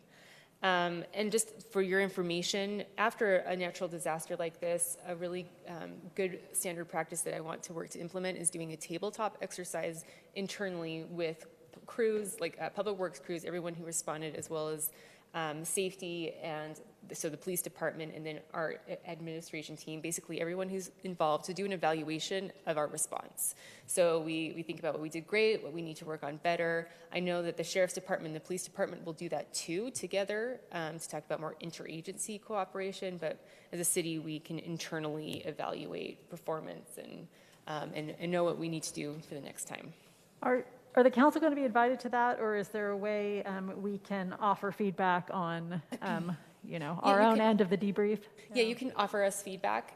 I mean, like, send feedback if you have some about like what city crews were doing. I think it's going to be more nitpicky, hour by hour kind of evaluation. But, we especially do tabletops if something went extremely wrong. But I think it just is a good way to get into the habit of kind of doing these debriefs to evaluate response.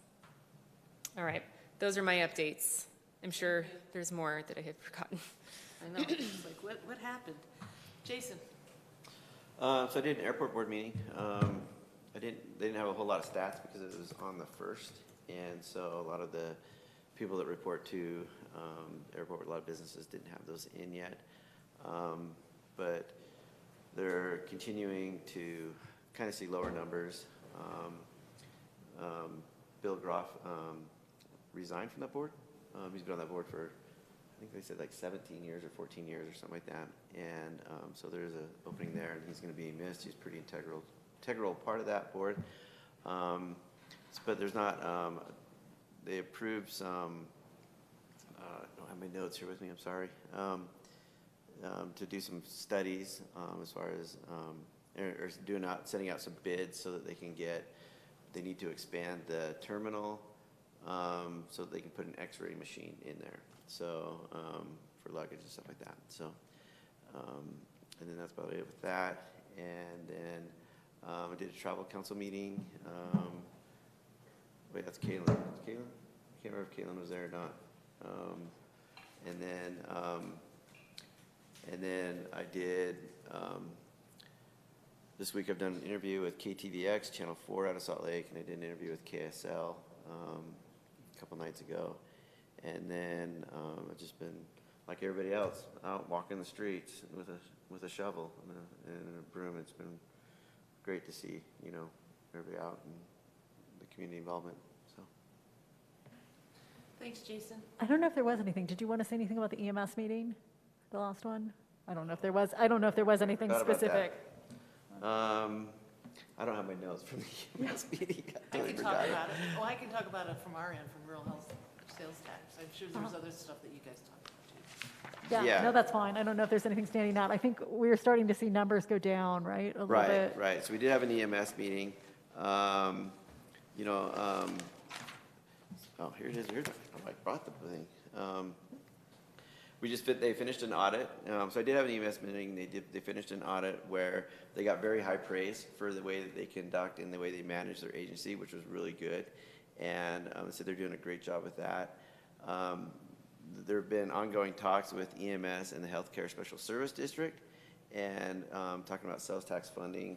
And we came to an agreement through a boxing match and a hand wrestling thing that we're going to do. We're gonna do 43%, 57% split, with the 57% going to healthcare special service district, with always having the goal to reach the 50-50 in the next 3 years, I think. As soon as we're done with our debt. So with that, yeah.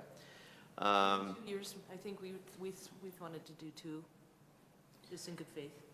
We had a big talk about the last flood and how there, some of the issues that kind of came up with that, with no central incident command, no reverse 911, no way of communicating to the citizens, which have come up again, so I won't really get into that. And then let's see, calls. Calls are up from 2021 just slightly, and they're still getting a lot of resident calls, which is calls. And then you're seeing some issues where ambulances are starting to get old, starting to get miles on them. And what they're also finding out that there's now ambulances are going way up in price, and there's huge lead times, unprecedented lead times. Like, they're not even taking orders. Ambulance companies aren't even taking orders for future orders till they get through with what they have. So there's a lot of concern there. And then that is kind of it. They're starting to work on their budgets for next year. Thank you for bringing that up. I don't know if Oh, yeah, I totally forgot about that. Yeah. So It's been a long 3 days. it has been, yeah. Ronnie? I was gone for a bit. I just had a few meetings. We had a groundwater and sewer service agency meeting both on July 21, and there was another one on August 22nd, and just a few things random things that might interest people. GWISA did receive an opportunity to purchase 76 acre-feet of water rights. So the board did extend an offer to buy those, but at the same amount that water rights were purchased for in 2021. So I don't know if that offer will be taken, but let's see, what else? Dana Van Horn, the manager, did note that she, had attended the city's quarterly sewer treatment plant committee meeting, and in case anybody's interested, GWISA and the San Juan Spanish Valley Sewer Service District, they account together for roughly 30% of the flow. And then I can't remember at the city, do we use this communication system called Yopify? I know there are all kinds of different ones out there, but I thought this might interest some people. I guess they started using that to send billing messages, and I guess it's just helped them apparently in terms of it's the tool they use, and I know we have our own tool for kind of alerting people to the fact that, a bill's overdue and service is going to be shut off, soon if you don't do something. But that seems to really be helping them with people responding. And apparently they can also use it to communicate with irrigators and other residents in case of an emergency or planned outage. What's that? I think it's called Yopify. I don't know about the proper spelling, but I'm sure you can ask Dana. I'm guessing it's Yopify, but... and then what else? The last meeting was kind of interesting because they had on their agenda discussing, the County Planning Commission has been discussing possibly creating some opportunities for alternative dwelling communities and long-term camp parks. So anyway, there's some discussion about what that would entail on the impact fee and if that was going to happen in the county, and I think some reality checks on that end of that. But I did think, it's probably interesting for those of us at the city to know that if we didn't already, that the county's working on discussions about that sort of thing. So, so this would include everything from the tiny homes to the camp parks and stuff. So anyway, those discussions, I guess, are ongoing, and I think I missed a system of care meeting, so I will try and catch up on what I missed there. And I was just going to tell colleagues that I did listen in. The county started having some water workshops, and they did have one on August 2nd, and you can just find the tape and listen to it if you want. It was interesting because Mark Stilson was there from the Division of Water Rights, but then also Candace Hassenjager, I'm sure I'm butchering your name, sorry Candace, the director of the Division of Water Resources, but she's also on the Colorado River Authority, so she talked a bit about how all of that's going. And I guess, I think that was probably it, other than to, yes, thank everyone who'd been out there, and thank you, Jason and Luke, because I saw them out there shucking dirt with their hands in the muck, so thank you. The 300 South looks a lot better for your efforts. I know, I was hoping someone took before photos, because I'm like, you can't even, my husband was away at work, and I said, he's like, oh my gosh, things look bad. I'm like, you have no idea. It's like, it looks so yeah, good. we had to tell the lieutenant governor, it's like, it looks pretty good right now. I mean, you should have been here Sunday, you know, but she got to see. Luke? Yeah, kind of a lot went on since the last meeting. There was a LHC meeting. Unfortunately, the homeless numbers in Grand County are still higher relative to previous years. It was brought up that the state of Utah, as of July 1st, has recently passed an eviction expungement law, and there's also a conviction expungement law, which I think is really important for local residents who have either of those things kind of in their history to be aware of, as some of those things might have actually been cleared off of your record and opens up a lot more opportunities for you. There are certain federal funding sources that will not provide housing assistance if you have a felony conviction on your record. So something that's potentially important to look into. The Safe Outdoor Living project that was spearheaded by MVMC is up and running and has been more popular than anticipated. I think some of their resources have been somewhat depleted, so if anybody wants to reach out or has any extra like sleeping bags or gas cans or anything that can be used to help our houseless people that have been displaced kind of survive in our various climates. I'm sure any sort of donations would be very appreciated. We got an update from Olivia Holmes from Seahaven, who's their rep on the Faith-Based Coalition. The Faith-Based Coalition is currently going to be reaching out to their individual congregants to see if there are any individuals that might be able to provide short or long-term housing within the community. So really appreciating kind of this grassroots approach to trying to address what is, I think, by a lot of people in this community considered to be the biggest issue, as us elected officials try to figure out kind of more structural changes that we can make to alleviate some of those issues that we're facing. Caitlin Myers from the Moab Area Community Land Trust let us know that they recently closed with a local developer, Territorial Land Company, and they're going to produce 12 twin homes that are going to be available for individuals that are up to 120% of the AMI, and they've already broken ground as of a couple of weeks ago. Just want to make sure I'm not missing anything there. And then participate in the trail mix meeting. BLM is currently working on dispersed camping plans. Pipe Dream just had its 10th anniversary, I believe yesterday, and there's a pretty good celebration that was hosted by Moab Cyclery.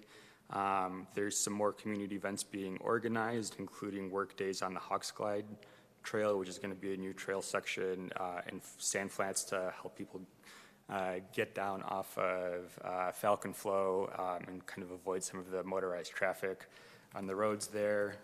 They're going to be having work days every Wednesday and Thursday from September 14th through October 27th. And they're still and then Trail Mix is still looking for trail ambassadors. Attended a planning commission meeting, and there's a lot on the forefront. There's a really long list of things that the planning department is going to be looking to tackle with the help of the planning commission in the near future. And luckily, they are now fully staffed and also have a Vista assisting them as well. So we've got some good people trying to tackle all of that. I participated in 2 of the Vision IQ focus groups. One of them was the leadership and decision-making one, and the other one was the community fabric and well-being.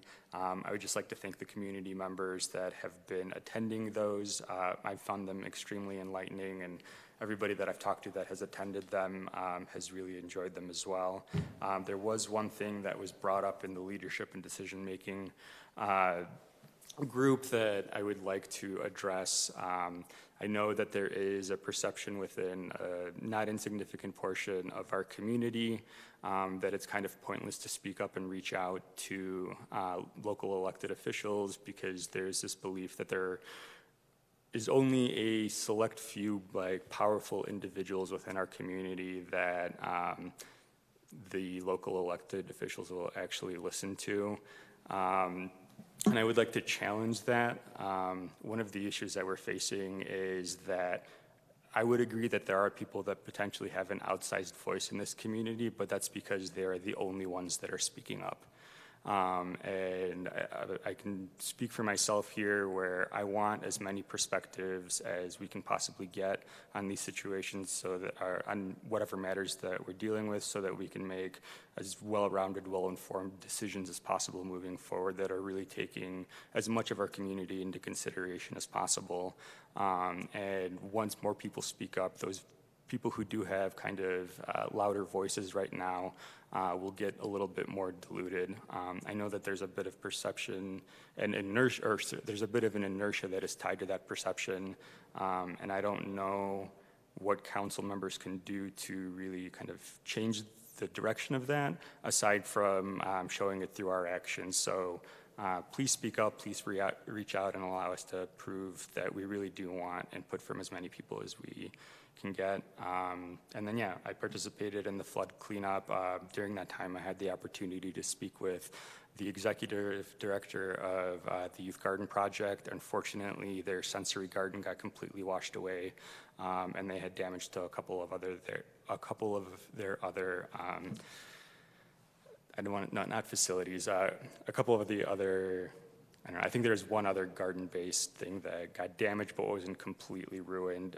So they currently have a online spreadsheet that's available for volunteers to sign up as they're trying to coordinate kind of the repairs that they're going to be making on all of those things. So if anybody is interested in helping or continuing to help kind of mitigate some of the damage that occurred as a result of the flood this past weekend, I think that's a great opportunity to really partner up with a great organization in our community. And yeah, once again, just really want to thank all of our community members, like from the staff within the city to the people who just saw their friends, neighbors, family members in need and came out to help on Sunday.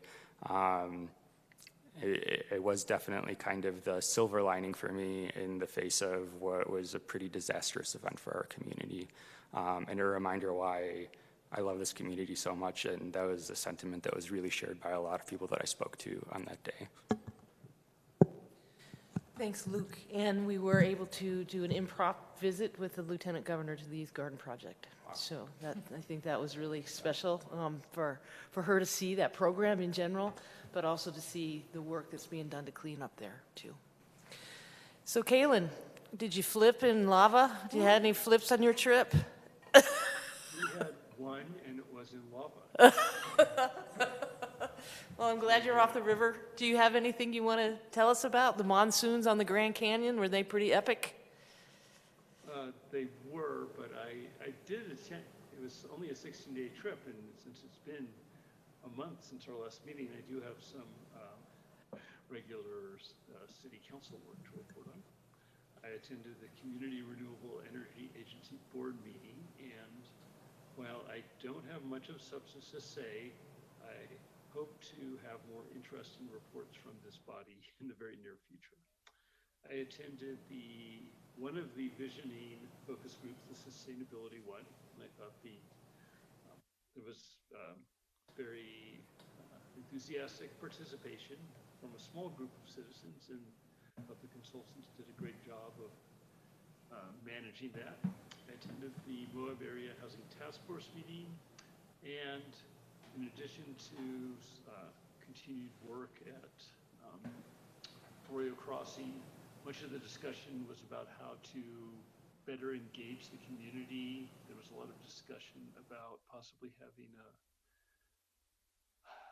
we debated whether calling it a mini conference or a festival, but just getting more information out to the community about all the work that's going on about housing, as well as sort of more engagement with the professional development community on affordability and deed restrictions. So seems like more on that soon. I attended the tribal council meeting and a few stats. I can't believe it's 22 versus 21. January and February occupancy were up a few percentage points, but it's been down since then. The average daily room rate was up through May, and then it's been down slightly for June and July. Visitation projections for the fall are up relative to last year. So a little bit of variability, but it's not all a steady upward trend, which can seem a little concerning, but it's nothing extraordinary.